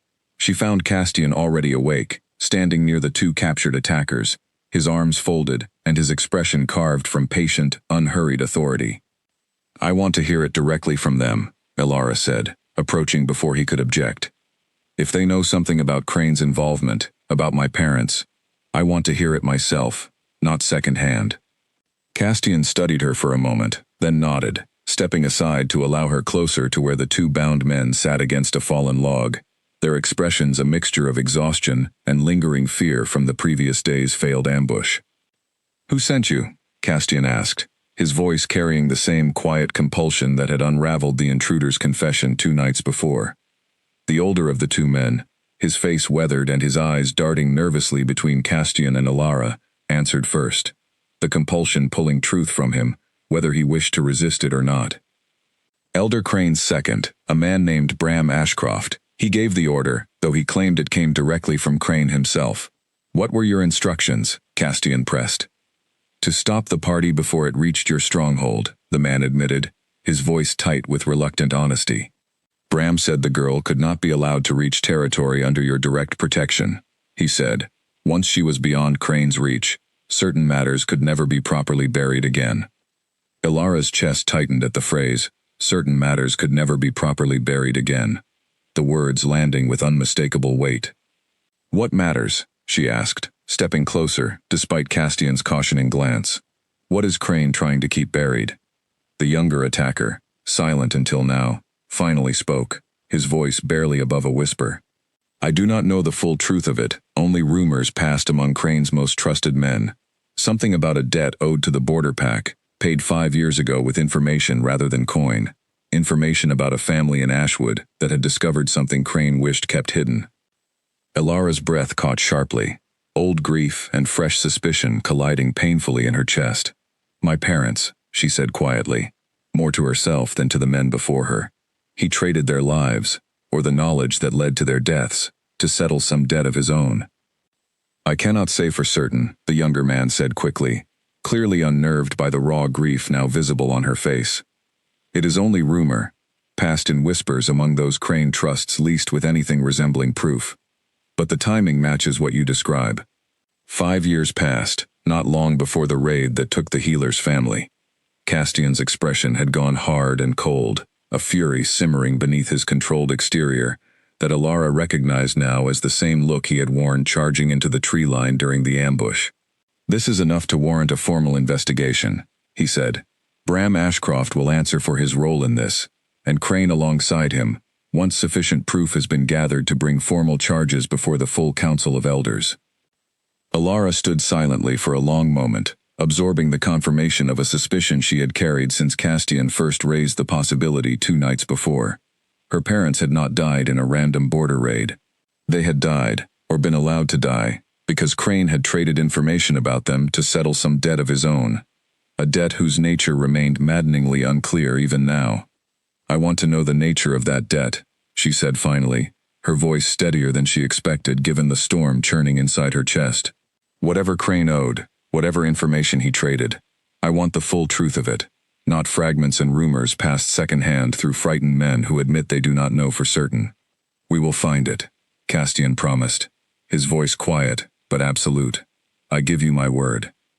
The party broke camp shortly after, the captured men bound securely for transport to the stronghold, where they would face further questioning and eventual judgment, and the remaining journey passed with a heavier, more determined silence than the day before. Ilara rode near the front of the group, her thoughts consumed by the tangled threads Crane's men had revealed, a debt, a betrayal, a trade of information that had cost her parents their lives and left her alone to hide a secret she had never fully understood the danger of. By late afternoon, the hills gave way to a wide valley, and in the distance, Ilara caught her first glimpse of Castian's stronghold, a formidable structure of pale stone rising against the darkening sky, its towers catching the last light of the setting sun. It looked nothing like the modest village she had called home for 5 years, imposing and strong in a way that suggested safety, though she understood by now that even the strongest walls could not entirely guard against enemies determined enough to reach inside them. We will be safe here, Castian said, noticing her studying the approaching walls. Or, as safe as anywhere can be guaranteed, given everything Crane has already shown himself willing to attempt. Safe enough to keep searching for the truth, Ilara said, and it was not quite a question. Safe enough for exactly that, Castian confirmed, and as they rode the final stretch of road toward the stronghold's gates, Ilara felt the weight of everything still unresolved, pressing steadily against her chest, grief and anger, and a fragile, stubborn hope, all tangled together, into something she did not yet have a name for, but which felt, despite everything, far stronger than the fear she had carried for 5 long years. The gates of the stronghold groaned open before the party had fully reached them, guards atop the walls having spotted their approach long before arrival, and Ilara felt dozens of curious eyes settle upon her as she rode through the entrance beside Castian. Word of a white wolf traveling under the Alpha King's direct protection had apparently outpaced even their journey, whispered ahead through channels she could not begin to guess at. They will stare, Castian said quietly, noticing her tension as they dismounted in the wide courtyard. It cannot be helped, not yet, but no one within these walls will move against you. That I can promise absolutely. Ilara nodded, though the weight of so many curious gazes settled uncomfortably against her skin. A different kind of exposure than the terror of Ashwood Square, but exposure nonetheless. A woman approached them quickly from the direction of the main hall, silver-haired and sharp-eyed, dressed in robes that marked her as someone of considerable importance within the stronghold's hierarchy. Alpha King, the woman said, bowing briefly, before turning her full attention to Ilara, studying her with open, unashamed curiosity. So the rumors carried ahead of you were true after all. I confess I did not fully believe it until this moment. Ilara, this is Ophelia Rowan, keeper of this stronghold's histories and archives, Castian said. If anyone within these walls can help us understand the full history of your bloodline, it is her. Ophelia's sharp eyes brightened with obvious excitement. A living descendant of the Sentinel bloodline, she murmured, almost to herself. I have spent 30 years studying fragments of old texts describing your kind, never truly believing I would witness it myself. She turned to Castian. You must allow me time with her, once she has rested from her journey. There is so much the old records might explain that we simply do not yet understand. Tomorrow, Castian said gently. Tonight, she needs rest, food, and safety. In that order. The histories will keep until morning. Ilara appreciated his consideration, exhaustion from the journey, and the previous day's ambush weighing heavily on her, despite the curiosity stirring at the mention of a name she had never heard before. Sentinel bloodline. The words carried a weight entirely different from the curses and omens she had been taught to associate with her white fur for 5 long years. That evening, after a simple but welcome meal, and a hot bath that eased some of the travel's stiffness from her body, Ilara found herself unable to settle into sleep despite her exhaustion. She wandered instead toward the stronghold's western tower, drawn by a balcony she had glimpsed earlier that offered a wide view of the surrounding valley, now bathed in silver moonlight. She was not alone there for long. Castian joined her within minutes, as though he too had found sleep elusive that night, and they stood together in comfortable silence for a while, watching the moon climb higher over the darkened hills. Sentinel bloodline, Ilara said finally, breaking the quiet. Ophelia used that name. What does it mean? Castian was quiet for a moment, choosing his words carefully. The old texts described them as protectors, chosen not by birthright alone, but by some deeper connection to the balance between wolfkind and the natural forces that govern the moon's pull. Their coats ran white as a mark of that connection, visible proof that they carried something the rest of us do not. He glanced at her, moonlight catching the amber of his eyes. According to legend, a true sentinel could sense danger to the pack collective, long before ordinary wolves noticed any threat.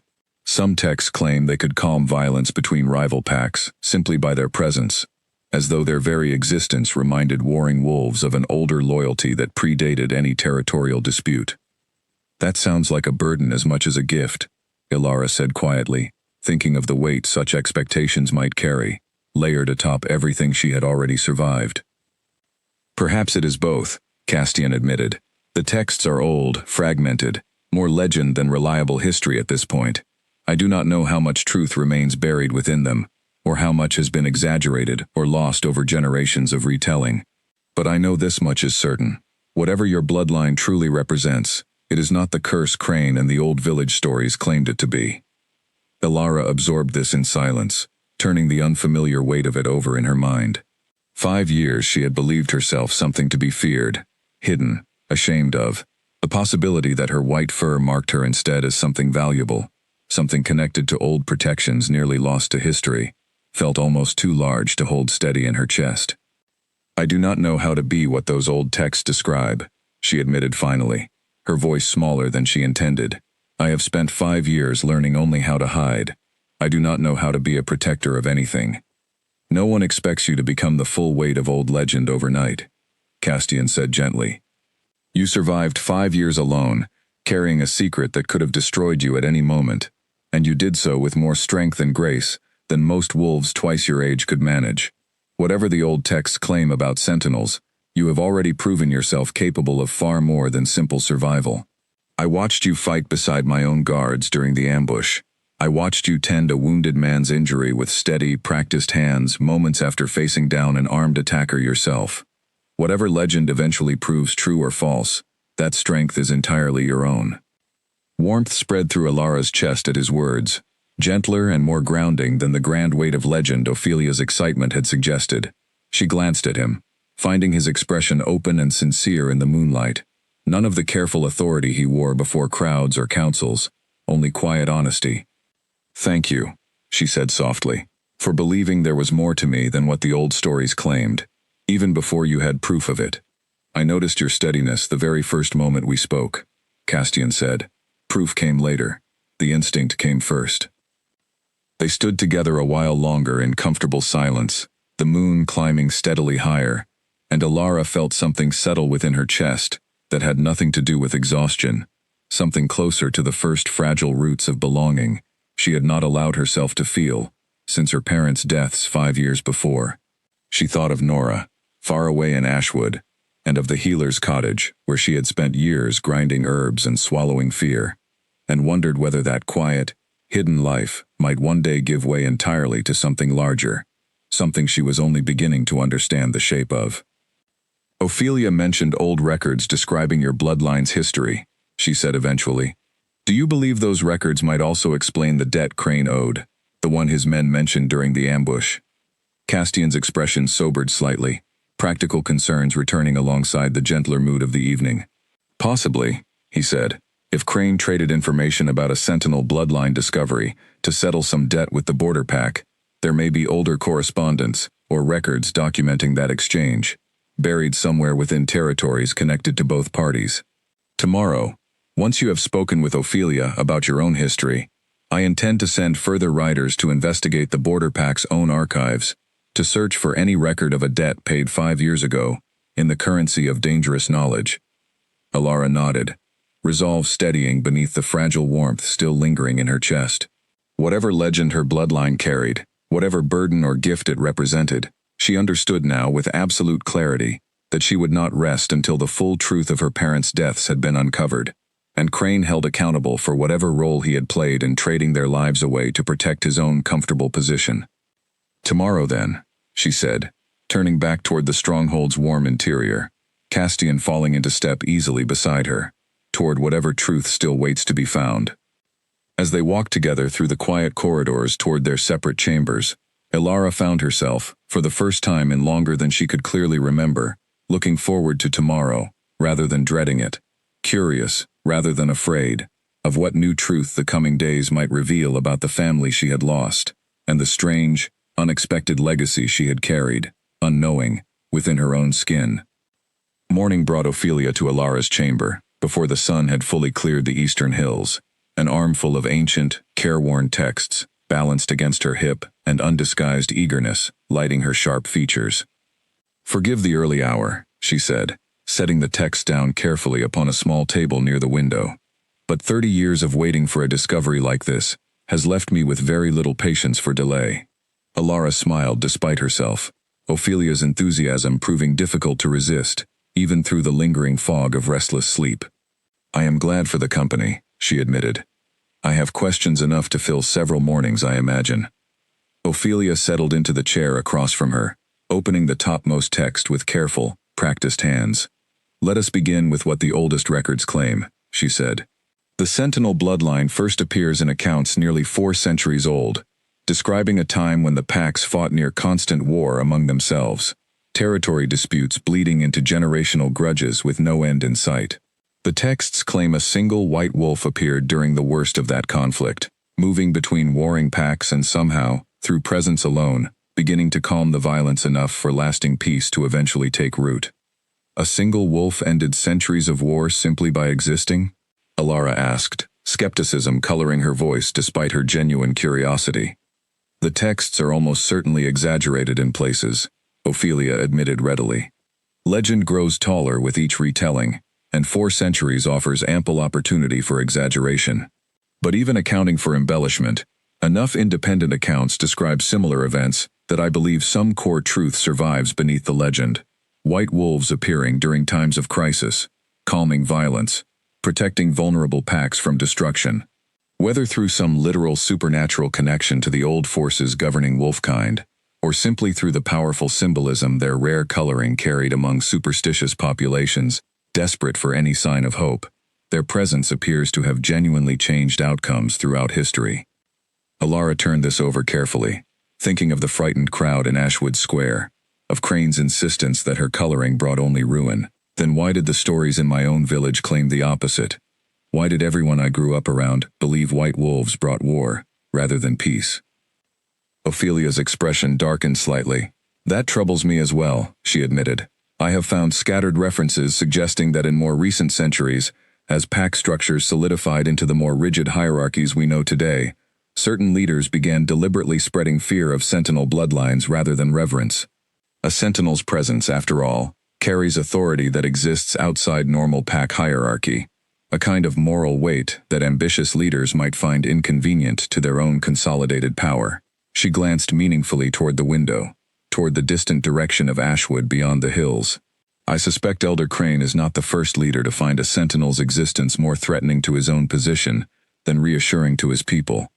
The implication settled heavily over Alara, old fear and fresh anger tangling together in her chest.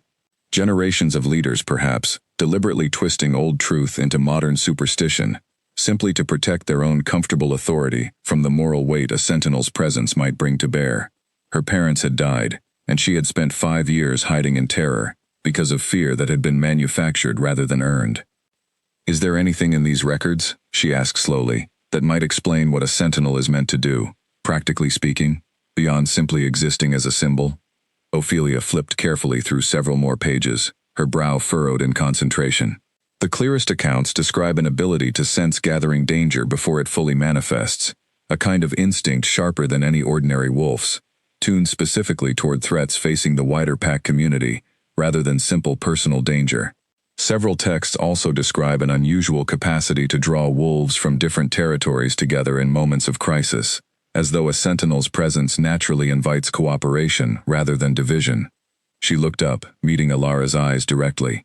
"Given everything that has already happened around you these past days, the ambush, the intruder, Crane's evident desperation to silence you, I wonder whether some of that old instinct is already stirring within you, whether you recognize it or not." Alara thought of the strange, steady calm she had felt even amid the ambush's chaos, the certainty that had guided her hand toward the attacker, rather than paralyzing her with fear. She thought of the quiet warmth building between herself and Castian, a connection that felt less like simple attraction and more like some deeper recognition neither of them fully understood yet. Perhaps Ophelia's theory held some truth after all. A knock interrupted the conversation, and one of Castian's guards entered at Ophelia's permission, his expression tight with urgency. "Forgive the interruption," he said, "but the Alpha King requests both of your presence immediately. Riders have returned from the border territory with news that cannot wait." Ophelia and Alara exchanged a glance, the weight of the morning's revelations still settling between them, before rising quickly to follow the guard through the stronghold's corridors toward whatever news awaited, uncertain whether it would bring them closer to the truth they sought, or introduce fresh danger to navigate alongside it. The war room fell silent as Alara and Ophelia entered, every guard and advisor present turning to look at them with expressions ranging from grim concern to open alarm. Castian stood at the head of a long table, a map of the surrounding territories spread before him, his jaw tight with barely controlled fury. "Tell them what you told me," he said to the rider standing near the table's edge, a young woman still dusty from hard travel. The rider straightened, addressing Alara directly. "I traveled to the border territory as ordered, to search their archives for any record of a debt paid 5 years ago. I found what we needed within a single afternoon. Elder Crane arranged a formal agreement with the border pack's leader, a wolf named Garrick Voss, 5 years past. In exchange for territorial concessions favorable to Ashwood, Crane provided information regarding a family suspected of harboring dangerous, forbidden bloodlines within the village." Alara's stomach twisted painfully, the confirmation landing with brutal, undeniable weight, despite having half expected it since the ambush. "He sold my parents' lives for land," she said quietly, disbelief and fury warring within her chest. "It appears so," the rider confirmed, her expression sympathetic despite the harsh news she carried. "The border pack conducted the raid that killed them, acting on Crane's information, believing they were eliminating a genuine threat, rather than an innocent family protecting a frightened child." "There is more," Castian said grimly, drawing Alara's attention back to him. "Garrick Voss has learned, through channels I have not yet identified, that you survived, and now travel under my direct protection. He has sent word demanding you be turned over to his territory, claiming that a sentinel bloodline discovered within contested border regions falls under his authority, by ancient claim rights, not mine." "That is absurd," Ophelia interjected sharply. No such claim right exists in any legitimate historical record. But Voss is simply attempting to seize valuable leverage for himself. Absurd or not, Castian said. He has moved forces toward the border in preparation to enforce his demand, should I refuse to comply, which I fully intend to do. My scouts report at least 200 wolves gathering, more than sufficient to threaten open conflict if this escalates further. The weight of the news pressed down on Ilara like a physical force, war looming now not as some distant historical concept from Ophelia's ancient texts, but as immediate, present danger, and danger that existed entirely because of her own presence within Castian's stronghold. I cannot allow that, she said firmly, cutting through the tense murmur that had begun among the advisors. I will not be the cause of war between packs. If Voss wants me, perhaps I should. No, Castian interrupted, his voice sharp enough to silence the room instantly. I did not save you from Crane's ceremony, only to hand you over to the very man who orchestrated your parents' deaths. Whatever Voss believes his ancient claim entitles him to, it holds no legal weight, and I will not yield to threats built on manufactured legend. Then what do we do? Ilara pressed, fear for the wider consequences of her existence, tangling uncomfortably with her own instinct toward self-preservation.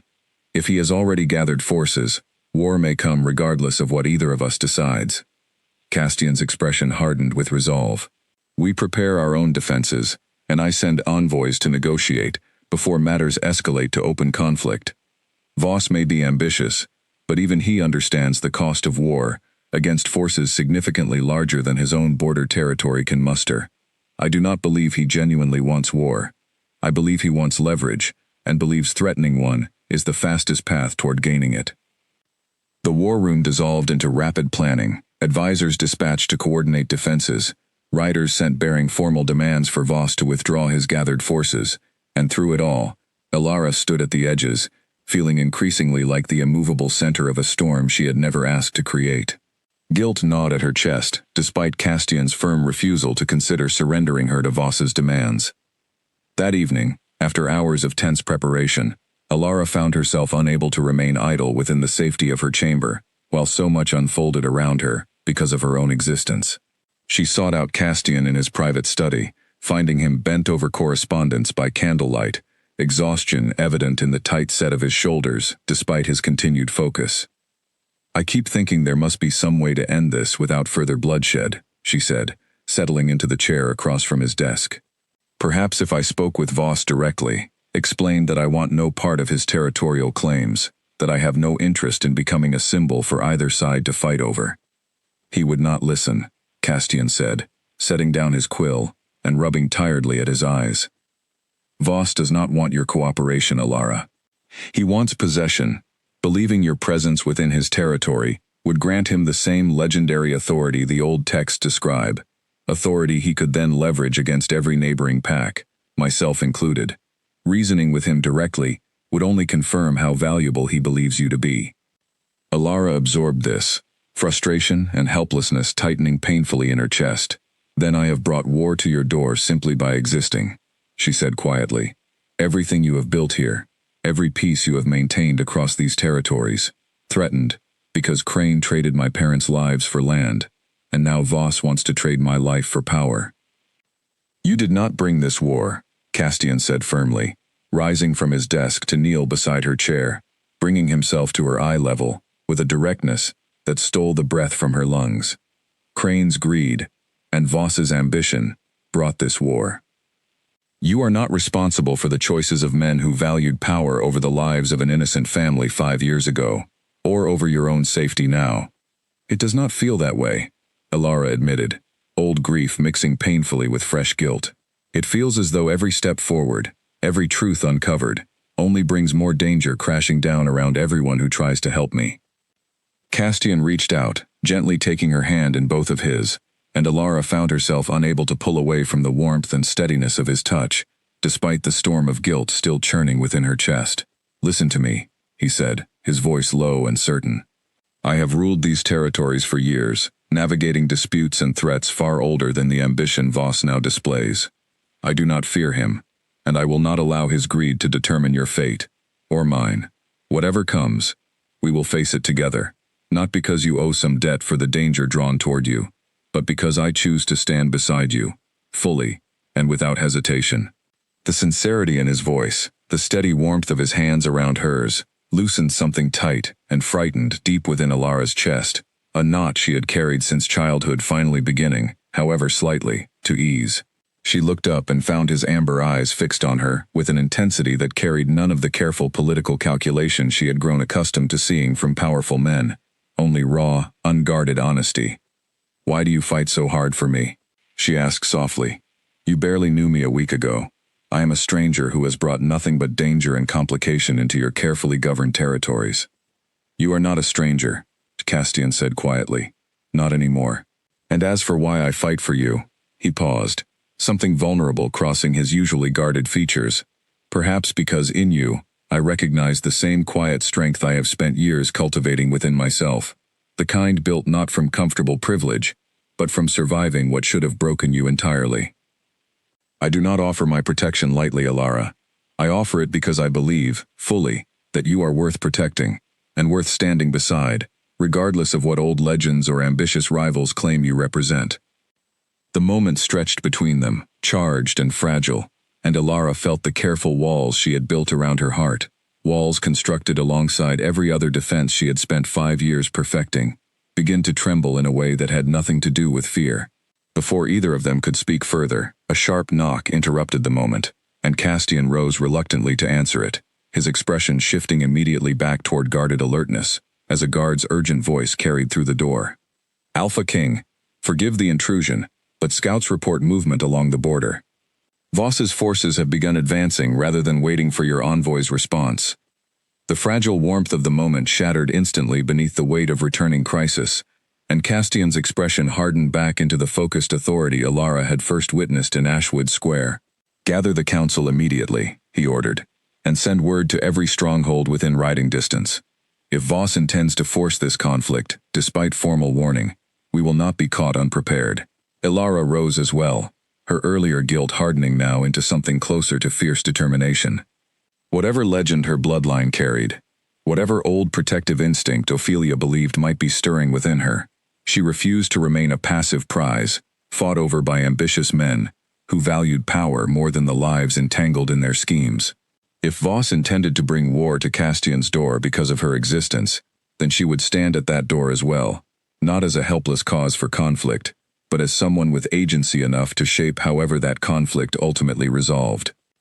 "I want to be present for the council," she said firmly, following Castian toward the door, despite the guard's surprised glance in her direction. "Whatever decisions are made tonight regarding Voss's advance, they concern my life as much as your territories. I will not simply wait in my chamber while others determine my fate around me." Castian studied her for a brief moment, and something like respect flickered across his tired features, despite the gravity of the unfolding crisis. "Very well," he said. "Your voice belongs in this council as much as anyone's." Together they made their way through the stronghold's torch-lit corridors, the distant sound of guards mobilizing, and horses being readied echoing through the courtyard beyond. War no longer a looming threat on some distant horizon, but an advancing reality, closing steadily toward them, with every passing hour. Alara felt fear coil tight within her chest, old and familiar, but beneath it now ran something new as well, a steady resolve that refused to let fear alone dictate how she faced whatever the coming hours would demand of her. 5 years she had hidden from a world she believed would destroy her the moment it learned the truth. Tonight, with war advancing toward the very walls meant to shelter her, she understood with sudden, absolute clarity that hiding was no longer an option available to her. Not if she wished to protect the fragile, growing warmth she had found within these unfamiliar walls, and not if she wished to become anything more than the frightened girl Crane's cruelty and Voss's ambition had always assumed her to be. The council chamber filled quickly, advisors and senior guards taking their places around the long table, as Castian laid out the scouts' latest reports with brisk, efficient clarity. Voss's forces, numbering close to 200 as earlier estimated, had begun moving under cover of darkness, their formation suggesting a direct approach toward the stronghold's eastern flank, rather than any attempt at negotiation. "He means to force the issue before your envoy even reaches him," one advisor said grimly, studying the map spread across the table. "This is no longer posturing for leverage. This is preparation for open conflict." How many can we field in response? Castian asked, his focus absolute, despite the late hour, and the weight of the decision before him. We can gather perhaps 150 within the stronghold itself by dawn, another advisor answered. Reinforcements from the nearest allied territories could arrive within 2 days, though that leaves a dangerous window where we would be significantly outnumbered should Voss press his advance immediately. Elara listened intently, her mind racing through the tactical discussion, even as an unfamiliar instinct stirred beneath her focus, something she could not quite name, but which pulled her attention insistently toward the map, toward the terrain surrounding the stronghold, rather than the raw numbers being debated around the table. The eastern approach, she said suddenly, drawing surprised glances from several advisors unused to her voice, carrying authority in matters of military strategy. It narrows through a ravine before opening into the valley near the walls. If Voss intends to move his forces through there under cover of darkness, the terrain itself could work against him if we position defenders correctly. Castian studied the map where she pointed, his brow furrowing thoughtfully. Continue, he said, giving her his full attention, despite the skepticism still visible on a few of the older advisors' faces. A smaller, well-positioned force could hold that ravine long enough to blunt the advance considerably, buying time for reinforcements to arrive, without requiring the full strength of the stronghold's garrison to meet Voss's numbers directly. Elara continued, the strategy forming with a clarity that surprised even herself, as though some instinct beyond ordinary reasoning guided her thinking toward the right conclusions. It would not stop him entirely, but it could turn his numerical advantage into a liability, forcing his forces through a bottleneck where sheer numbers matter far less than position and preparation. Silence fell over the table as the advisors considered her words, and Castian's expression shifted slowly from surprise into something closer to genuine consideration. She is right, he said finally, tracing the ravine's path on the map with his finger. Voss will expect a defense mounted at the walls themselves, not intercepted along the approach. A position held at the ravine could catch him entirely unprepared for the terrain disadvantage. The council shifted quickly into more detailed planning, Elara's suggestion forming the foundation for a defensive strategy that gained momentum and confidence as the advisors refined it further, positioning archers along the ravine's higher ground, preparing signal fires to alert the main garrison the moment Voss's forces committed to the narrow approach. Elara felt a strange, steady calm settle over her as the plan took shape, an instinct she could not fully explain but which felt, in that moment, entirely trustworthy, as though some deeper part of her recognized exactly what the coming hours demanded.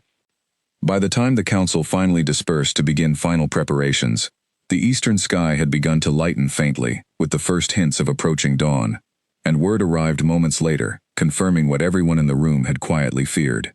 Voss's forces had entered the ravine exactly as anticipated, moving under the false confidence that darkness still shielded their approach from the stronghold's awareness. Positions are set, a guard reported breathlessly, having ridden hard from the ravine's edge to deliver the news. Archers hold the high ground as planned. We await your order, Alpha King. Castian turned to Elara before responding, something searching in his gaze despite the urgency of the moment. Your instincts brought us this advantage, he said quietly. I trust them as much as I trust my own judgment at this point. Whatever comes next, I am glad you insisted on a place at this council tonight. Whatever comes next, Elara said, steadying herself against the fear still coiled tight beneath her calm. We face it together, exactly as you promised. Castian held her gaze a moment longer, something unspoken passing between them, before turning back to the waiting guard with renewed, focused resolve. Give the order, he said. Let us see how quickly Voss's ambition crumbles once his advantage disappears. The guard nodded sharply and disappeared to relay the command, and within the stronghold's walls, the quiet, tense hours of preparation gave way finally to the deep, waiting stillness that always preceded battle, every soul present understanding that whatever unfolded within the ravine over the coming hours would determine far more than simply who held claim over one woman's uncertain, unwanted legend. It would determine whether Voss's greed succeeded in reshaping the balance of power across every territory Castian had worked years to hold in careful, hard-won peace. The first arrows fell just as Voss's forces reached the ravine's narrowest point, striking with devastating precision from the high ground where Castian's archers had waited silently through the final hours of darkness. Chaos erupted immediately below, wolves shifting and scattering, as the ambush caught them exactly as Alara had predicted, sheer numbers proving useless against the confined terrain and the advantage of position. Alara watched from the ridge above, positioned safely behind the front line of archers as Castian had insisted, though every instinct screamed at her to move closer, to do more than simply observe the battle unfolding below. Castian himself had taken position among the defenders at the ravine's mouth, his massive black wolf form visible even from a distance, as he coordinated the defense with sharp, decisive commands. Voss's forces, caught unprepared for the ambush, attempted to regroup, some pressing forward through the arrow fire, while others fell back in confused retreat. And for several tense minutes, the outcome hung uncertain, the narrow terrain limiting how effectively either side could commit its full strength. Alara's chest tightened with each passing moment, watching guards she had spoken with only days before locked in desperate combat below. The strategy she had proposed, now playing out in blood and chaos, rather than the clean lines of a map spread across a council table. A cry rose from the eastern edge of the formation, and Alara's sharp eyes caught movement where none of the defenders had anticipated it. A smaller contingent of Voss's forces breaking away from the main assault and scrambling up a narrow secondary path along the ravine's steep wall, clearly attempting to flank the archers holding the high ground. "There," she shouted, pointing urgently toward the movement, and the nearest archer captain followed her gaze, cursing sharply as he recognized the flanking maneuver, forming exactly where the defensive plan had left the thinnest coverage. "We cannot spare enough archers to hold both positions," the captain said grimly, already redirecting what forces he could toward the new threat, though Alara could see immediately it would not be enough, the flanking party moving too quickly for the redirected defenders to intercept before they reached the archers' position. Without allowing herself time to reconsider, Alara shifted, white fur rippling across her skin, as she abandoned the safety of her position and raced along the ridge toward the flanking party's projected path, cutting across terrain steep and treacherous enough that ordinary caution would have demanded far more careful navigation. She reached the narrow secondary path just as the first of Voss's flanking wolves crested the ridge, and she met him head-on, no hesitation slowing her this time, 5 years of buried strength finding purpose in the desperate need to protect archers who could not yet see the danger closing toward their exposed backs. The wolf she faced was larger than her, heavier, with the kind of muscle built for direct combat rather than the quiet endurance she had spent years cultivating in secret, but she had speed and the advantage of terrain he had not expected to be contested, and she used both mercilessly, darting low beneath his lunging attack and driving her shoulder into his flank hard enough to send him tumbling off the narrow path entirely. More followed behind him, and for several chaotic, breathless minutes, Alara held the narrow path alone, meeting each attacker with a combination of instinct and desperate improvisation, buying precious seconds until the redirected archers finally arrived to reinforce the position. Blood, not entirely her own, matted her white fur by the time the last of the flanking party either fled or fell, and she stood trembling with exhaustion and adrenaline as the archer captain arrived at her side, his expression a mixture of shock and profound gratitude. "You held them," he said, disbelief evident in his voice. "Alone, against 6 of Voss's own guard, you held this position." Alara had no breath left to answer, her human form returning, as exhaustion finally caught up with the adrenaline that had carried her through the fight, and she sagged against the rocky outcropping beside the path, watching as the sounds of battle below began, gradually, to shift in tone, shouts of chaos giving way slowly to something that sounded, cautiously, like retreat. By the time Castian found her nearly an hour later, the ravine had fallen mostly silent, Voss's remaining forces withdrawing in disarray after the failed ambush and the collapse of their flanking maneuver had shattered whatever confidence had driven their advance in the first place. Castian's expression, when he saw the state of her, torn between exhaustion and streaked blood not entirely her own, shifted rapidly from relief to alarm. "You were meant to remain behind the line," he said, though the sharpness in his voice carried more fear than anger, as he knelt beside her, quickly checking for injuries with careful, urgent hands. "The flanking party would have reached the archers otherwise," Alara said, too exhausted for anything but honest simplicity. "I saw them before anyone else did, There was no time to explain, only to act. Castian's hands stilled against her shoulders, and for a long moment, he simply looked at her, something raw and unguarded passing across his features, despite the chaos and exhaustion of the battle still settling around them. "You could have died," he said quietly.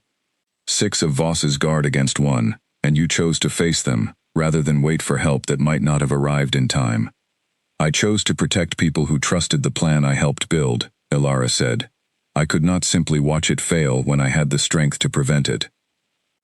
Something shifted in Castian's expression, exhaustion and fear giving way slowly, to something that looked, unmistakably, like awe, tangled tightly with fierce, protective affection. "The old text spoke of sentinels sensing danger before others could," he said softly. "I did not fully believe it, not until I watched you spot that flanking maneuver, before even my most experienced captain noticed it forming."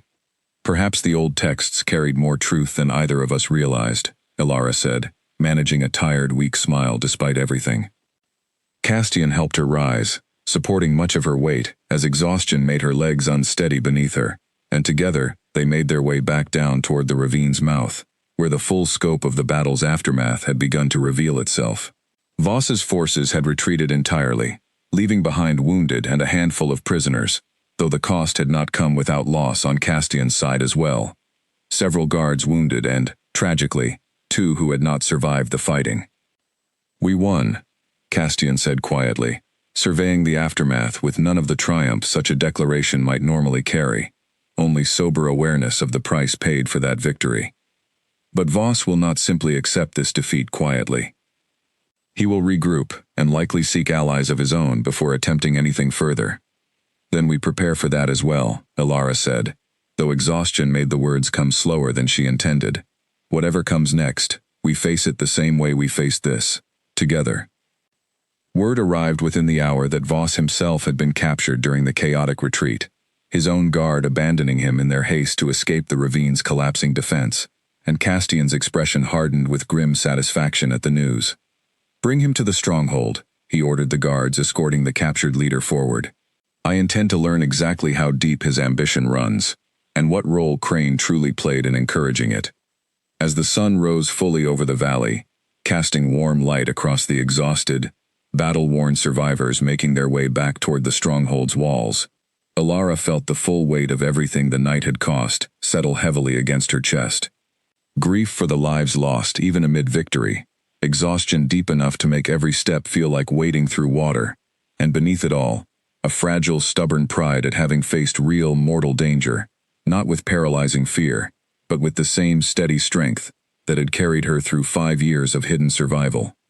Whatever legend her bloodline truly carried, whatever ancient purpose Ophelia's old text described, Ilara understood now, walking beside Castian through the aftermath of a battle fought partly because of her own existence, that she was no longer simply hiding from the world's cruelty. She had begun, however unexpectedly, to shape its outcomes instead. Voss sat bound within the stronghold's holding chamber by midday, stripped of the confidence that had driven his advance through the ravine only hours before, his expression now carrying the sullen resentment of a man who understood his ambition had cost him everything he had hoped to gain. Castian stood before him, arms folded, patience worn thin, from a night without sleep, and the grief of losses still fresh among his own ranks.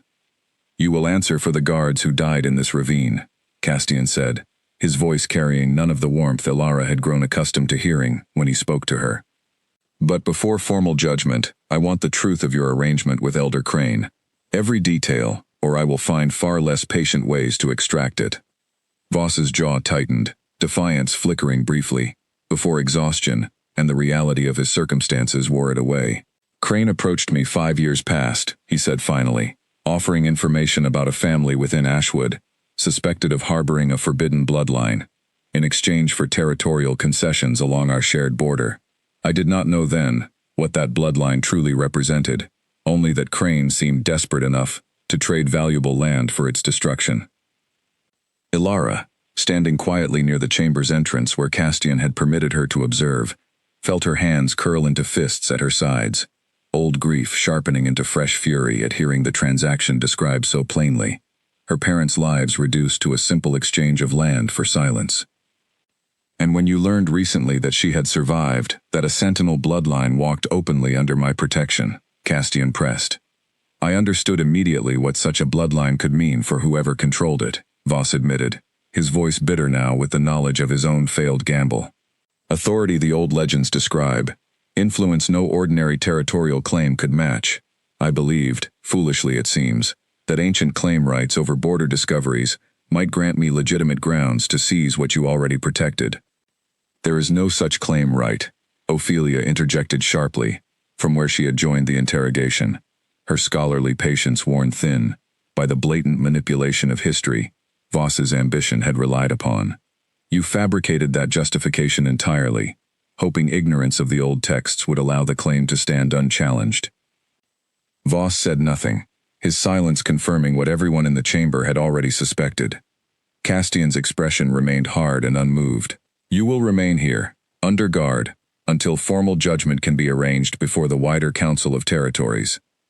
Your forces will withdraw from all contested border regions immediately, and any further aggression toward my territory or toward Alara herself will be met with consequences considerably more severe than what you experienced this morning. As guards led Voss away, Alara approached Castian, the fury still burning tight in her chest, demanding some outlet beyond simple silence. Crane traded my parents for land, she said quietly, and Voss nearly started a war believing he could claim the same prize for himself. How many more men across these territories know what I am and see nothing but opportunity in it? Perhaps more than either of us would like to believe, Castian admitted honestly. But you are not without allies either, Alara. Ophelia's records, my own authority, the loyalty of guards who watched you defend this stronghold with your own strength, these things matter as much as the ambitions of men like Voss and Crane. Alara nodded slowly, though the weight of the morning's revelations pressed heavily against her chest. I want to face Crane directly, she said finally, the resolve settling firm and unshakable, despite her exhaustion. Not through envoys, or captured men's confessions alone.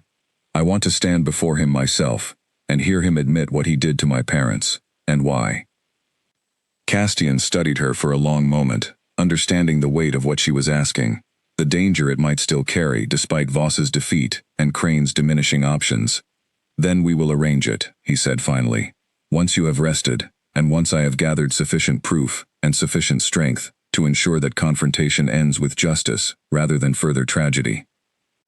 Alara allowed herself, finally, to feel the exhaustion of the past days settle fully over her.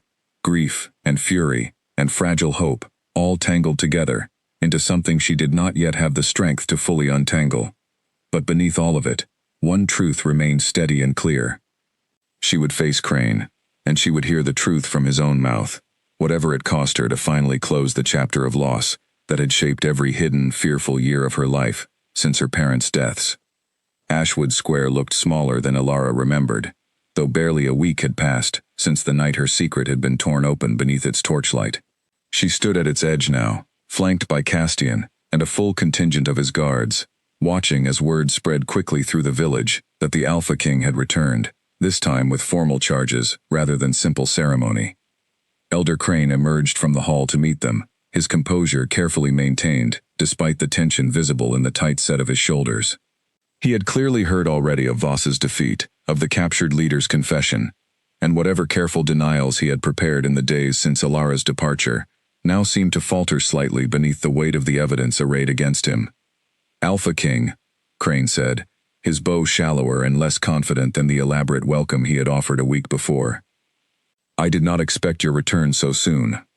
I imagine you did not expect it at all, Castian said, his voice carrying easily across the gathering square, as villagers, drawn by the commotion, began assembling once more, to witness whatever unfolded.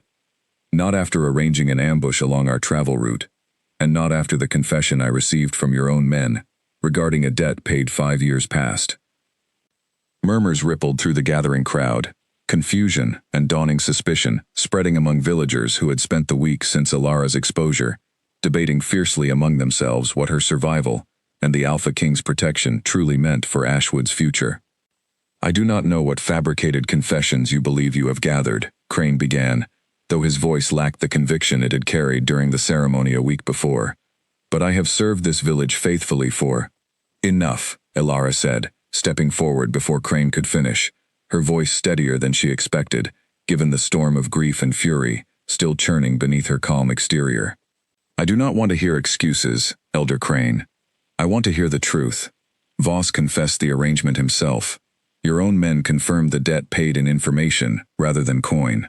I want to hear you admit, in front of this entire village, exactly what you traded my parents' lives for. Crane's composure finally cracked, something desperate and cornered flashing across his features as the weight of the assembled crowd's attention pressed down upon him. You do not understand what burden this village carried, he said, his voice rising with something between defensiveness and genuine anger. Ashwood struggled for years against the border pack's territorial pressure. Voss's father, before him, threatened our farmland, our water rights, everything this village depended upon to survive. When I learned what your family harbored, I saw an opportunity to secure Ashwood's future for generations. By selling my parents to their deaths, Elara said, her voice trembling now despite her effort to maintain steady control. By condemning a child to grow up alone, hiding a secret she barely understood, terrified every single day that the truth would find her the way it eventually did. I did not know the raid would kill them, Crane said, though the words rang hollow even as he spoke them, an excuse offered too late to carry any genuine weight. I provided information. I did not order their deaths directly.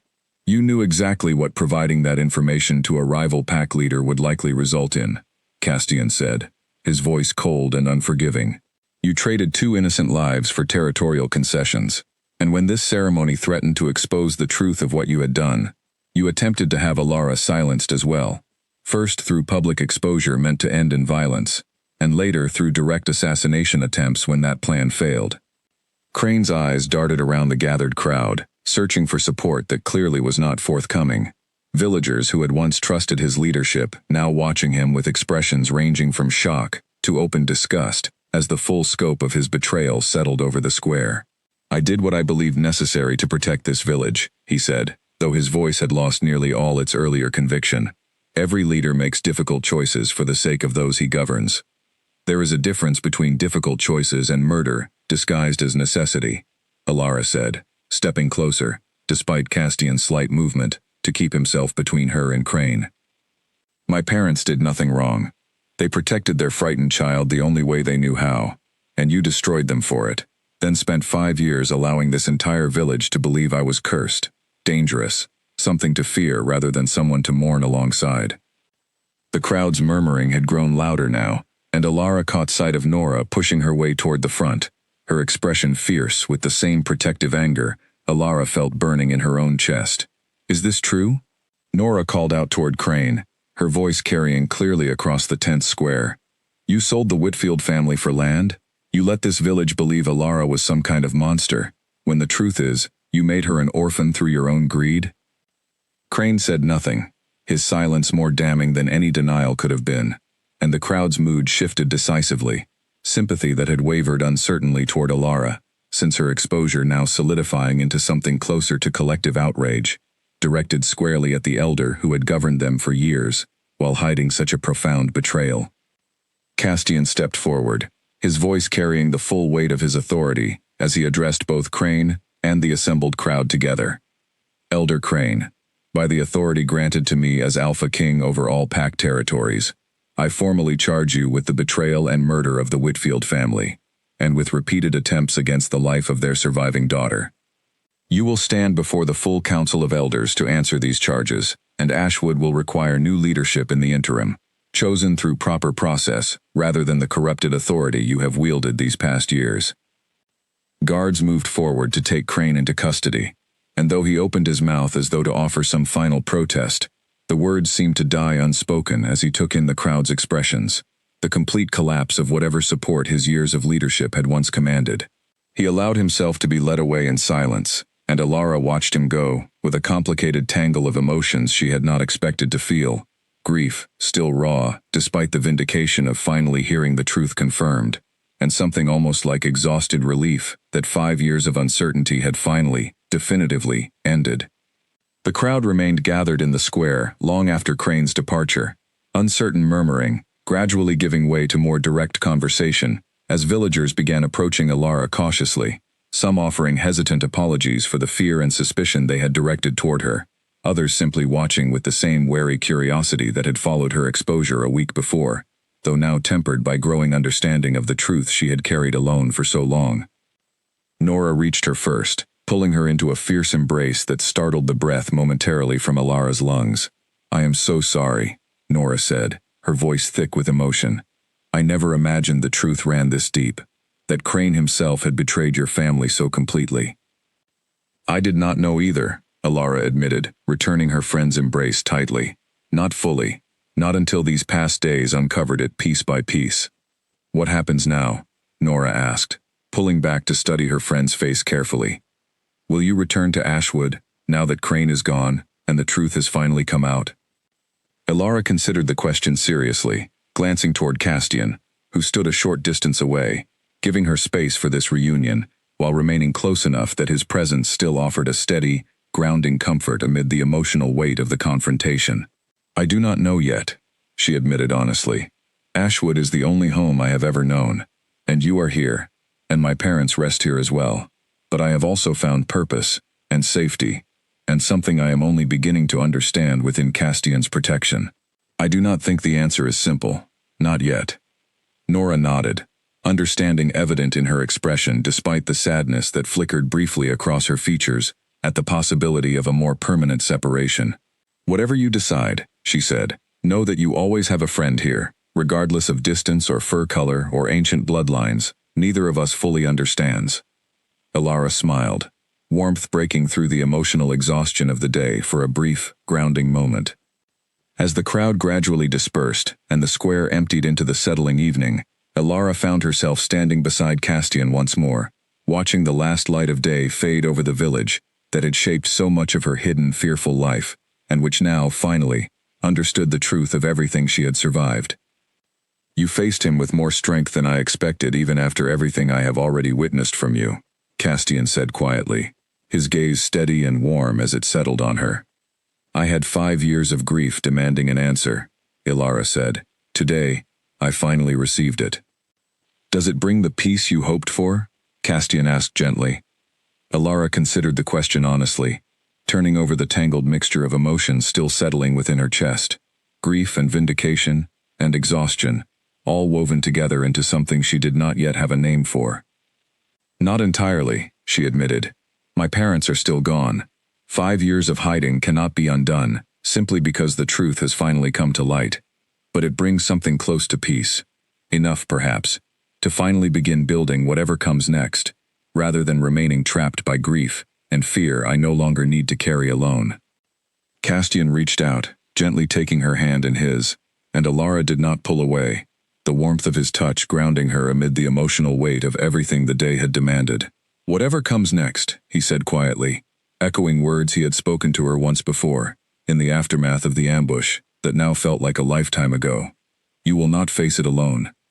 That, I promise you absolutely."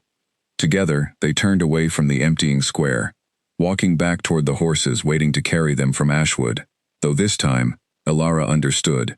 The departure carried none of the uncertain grief of her first journey away from the only home she had known. This time, she left behind not a life she had been forced to abandon in fear, but a truth finally set free, and a future, however uncertain, that she no longer needed to face hidden and alone. Before leaving Ashwood entirely, Alara asked Castian for one final stop, and he agreed without hesitation, understanding immediately where she wished to go. The small burial ground at the edge of the village had changed little in 5 years, modest stone markers weathered by seasons of rain and sun, and Alara knelt before the 2 markers bearing her parents' names, feeling the weight of everything the day had uncovered finally settle into something she could begin to properly grieve, rather than simply survive. "I know the truth now," she said quietly, her fingers brushing across the worn stone bearing her mother's name. "I know why the raid came, and I know it was never truly an accident, whatever the pack once claimed. Crane will answer for what he did to you. I promise that much." Her voice caught, old grief mixing with the strange, complicated relief of finally understanding. "I wish you could have seen how far I have come since that night in the cellar. I wish you could have known I survived, that I found people who did not fear what I am, but valued it instead." Castian stood a respectful distance behind her, allowing her the private moment despite his evident wish to offer comfort.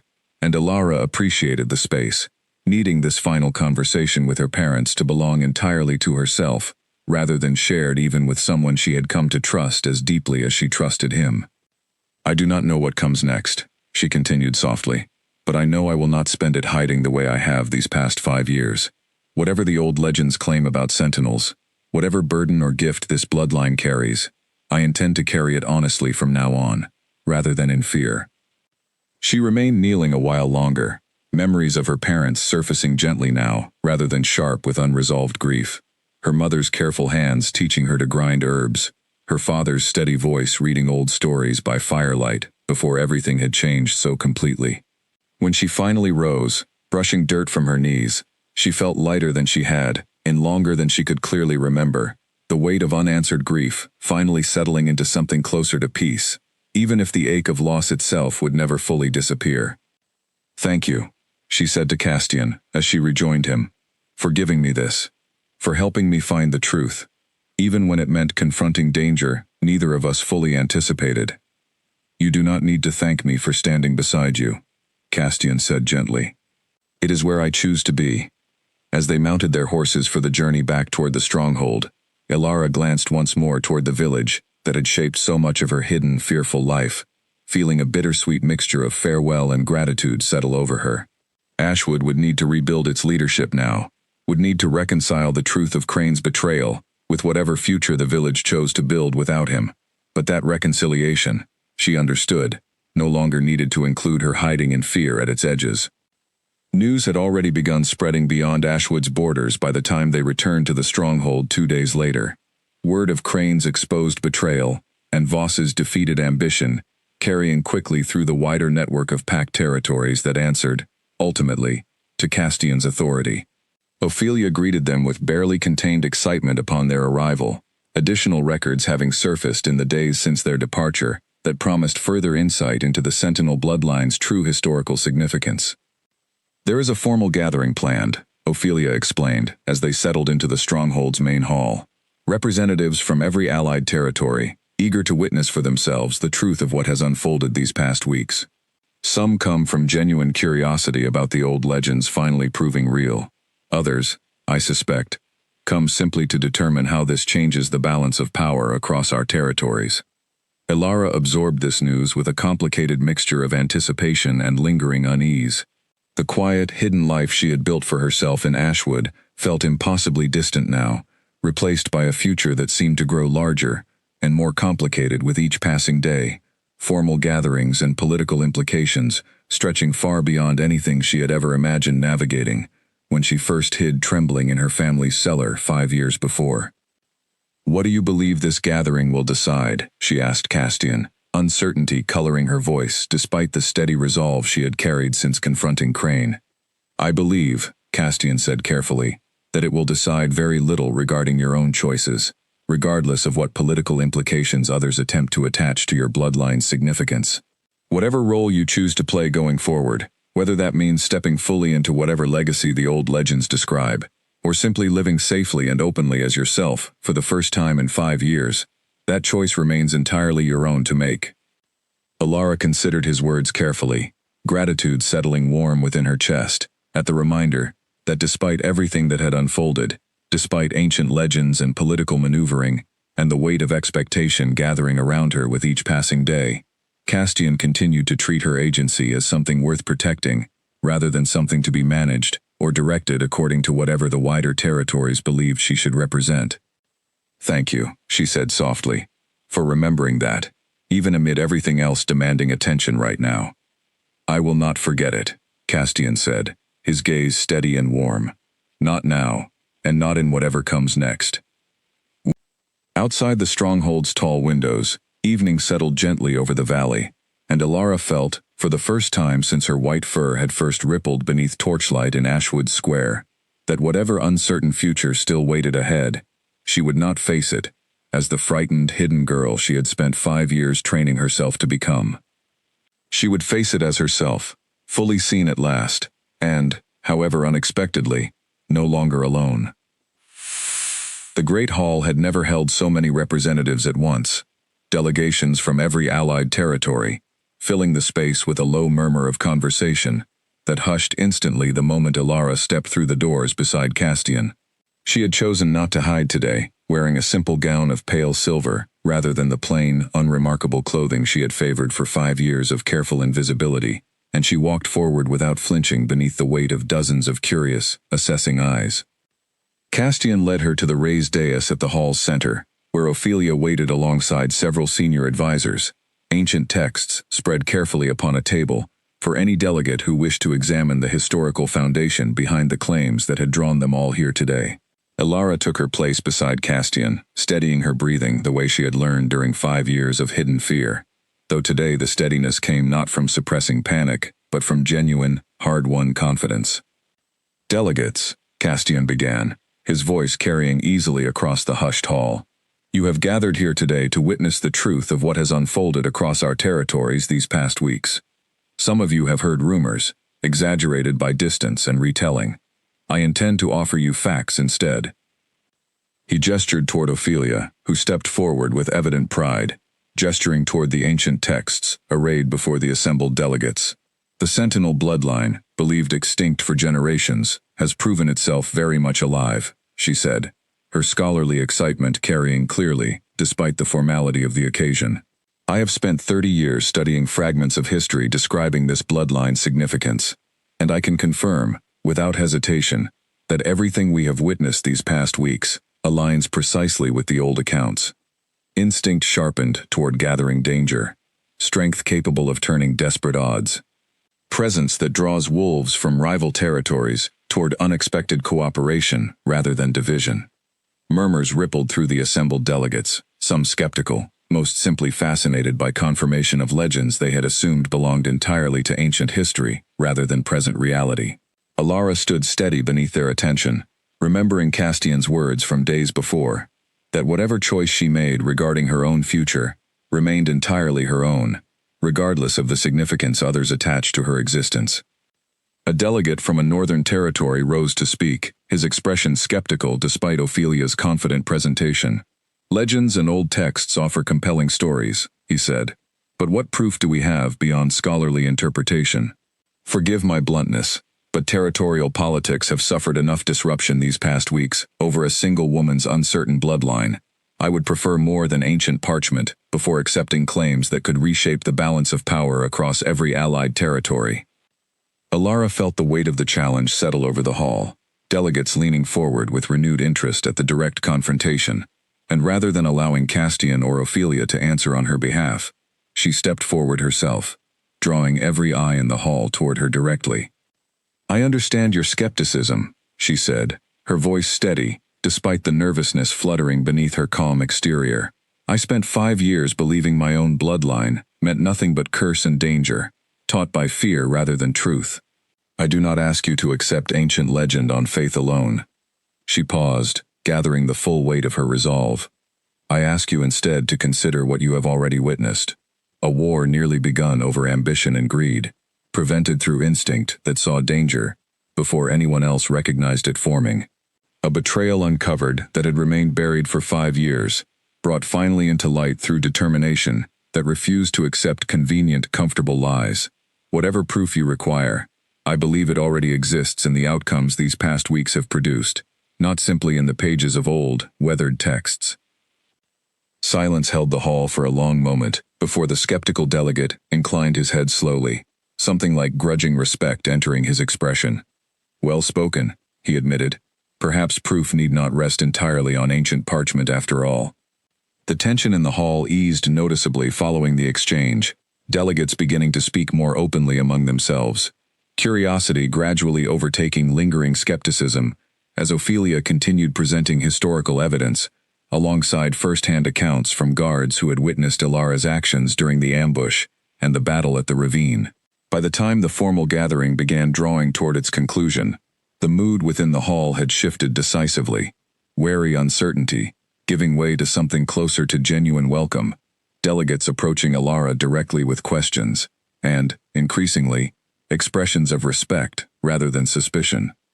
As the evening wore on, and the formal proceedings gave way to quieter conversation among the gathered delegates, Ilara found herself finally able to step away from the crowd's attention, seeking a moment of solitude on the same western balcony where she and Castian had first discussed the old legends surrounding her bloodline.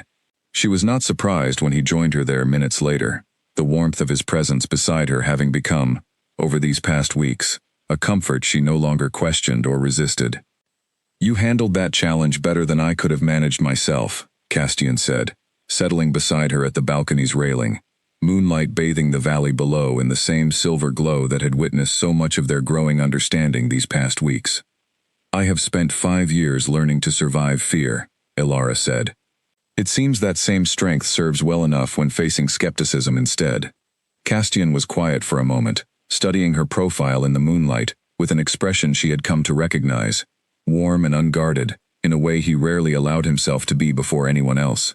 "I have been thinking," he said finally, "about everything that has changed since that first morning in Ashwood Square, when I called you back, simply because your scent puzzled me." "So have I," Ilara admitted softly. 5 years of hiding, and then everything changed within the span of a single week. I am still learning how to hold both truths together, the woman who spent so long afraid, and whoever I am becoming now. "You do not need to hold them separately," Castian said gently. "The strength you built during those hidden years is precisely what has carried you through everything since. They are not two different women, Ilara. They are the same woman, finally given room to be fully herself." Warmth spread through her chest at his words, and she turned to face him fully, finding his amber eyes steady and open in the moonlight. None of the careful political calculation he wore before delegates and councils, only the same honest vulnerability he had first shown her weeks before, beside a campfire after their first battle together. "I did not expect any of this," she admitted quietly. "Not the danger, not the legend, and certainly not you." "Nor did I," Castian said, reaching out to gently brush a strand of hair from her face, his touch lingering with careful, deliberate warmth. "I have ruled these territories for years, Ilara, navigating politics and disputes with careful, practiced distance. I did not expect to find someone whose strength and honesty would make me want something more than careful distance ever again." The space between them had narrowed without either of them fully deciding it should, and Ilara found herself unwilling, for the first time in longer than she could remember, to retreat from the closeness building steadily between them. "What are you asking me?" she said softly, though she suspected, hopefully, that she already understood. "I am asking," Castian said, his voice low and sincere, "whether you might consider building whatever comes next alongside me. Not simply as someone under my protection, but as someone I choose, fully and without hesitation, to stand beside, for as long as you will have me." Ilara felt her heart swell with an emotion she had not allowed herself to feel freely in 5 long years, hope unguarded and warm rather than fearful and hidden. "I would like that," she said, her voice steady, despite the tears gathering unexpectedly at the corners of her eyes. Tears born, not of grief this time, but of something far gentler. "I would like that very much." Castian's expression broke into a smile, rare and genuine, and he closed the remaining distance between them, gentle and certain, sealing the promise between them with a kiss that carried none of the careful restraint either of them had maintained through weeks of danger and uncertainty, only the steady, growing warmth that had built between them since that first curious exchange in Ashwood Square. When they finally parted, Ilara laughed softly, an easy, unguarded sound she had not allowed herself in longer than she could remember. 5 years hiding my white wolf," she said, "and it was standing before you, fully seen for the first time, that finally brought me home." "Then let this be the beginning of a home, built without hiding," Castian said softly, "for both of us." Below the balcony, the valley stretched wide and silver beneath the full moon, quiet now, after weeks of danger and revelation, and Ilara stood beside Castian, no longer the frightened girl who had spent 5 years perfecting invisibility, but a woman finally standing fully in her own truth, protected not by hiding, but by strength she had carried all along, waiting only for the courage to let it finally be seen. The white wolf had risen, and she had no intention of ever hiding again.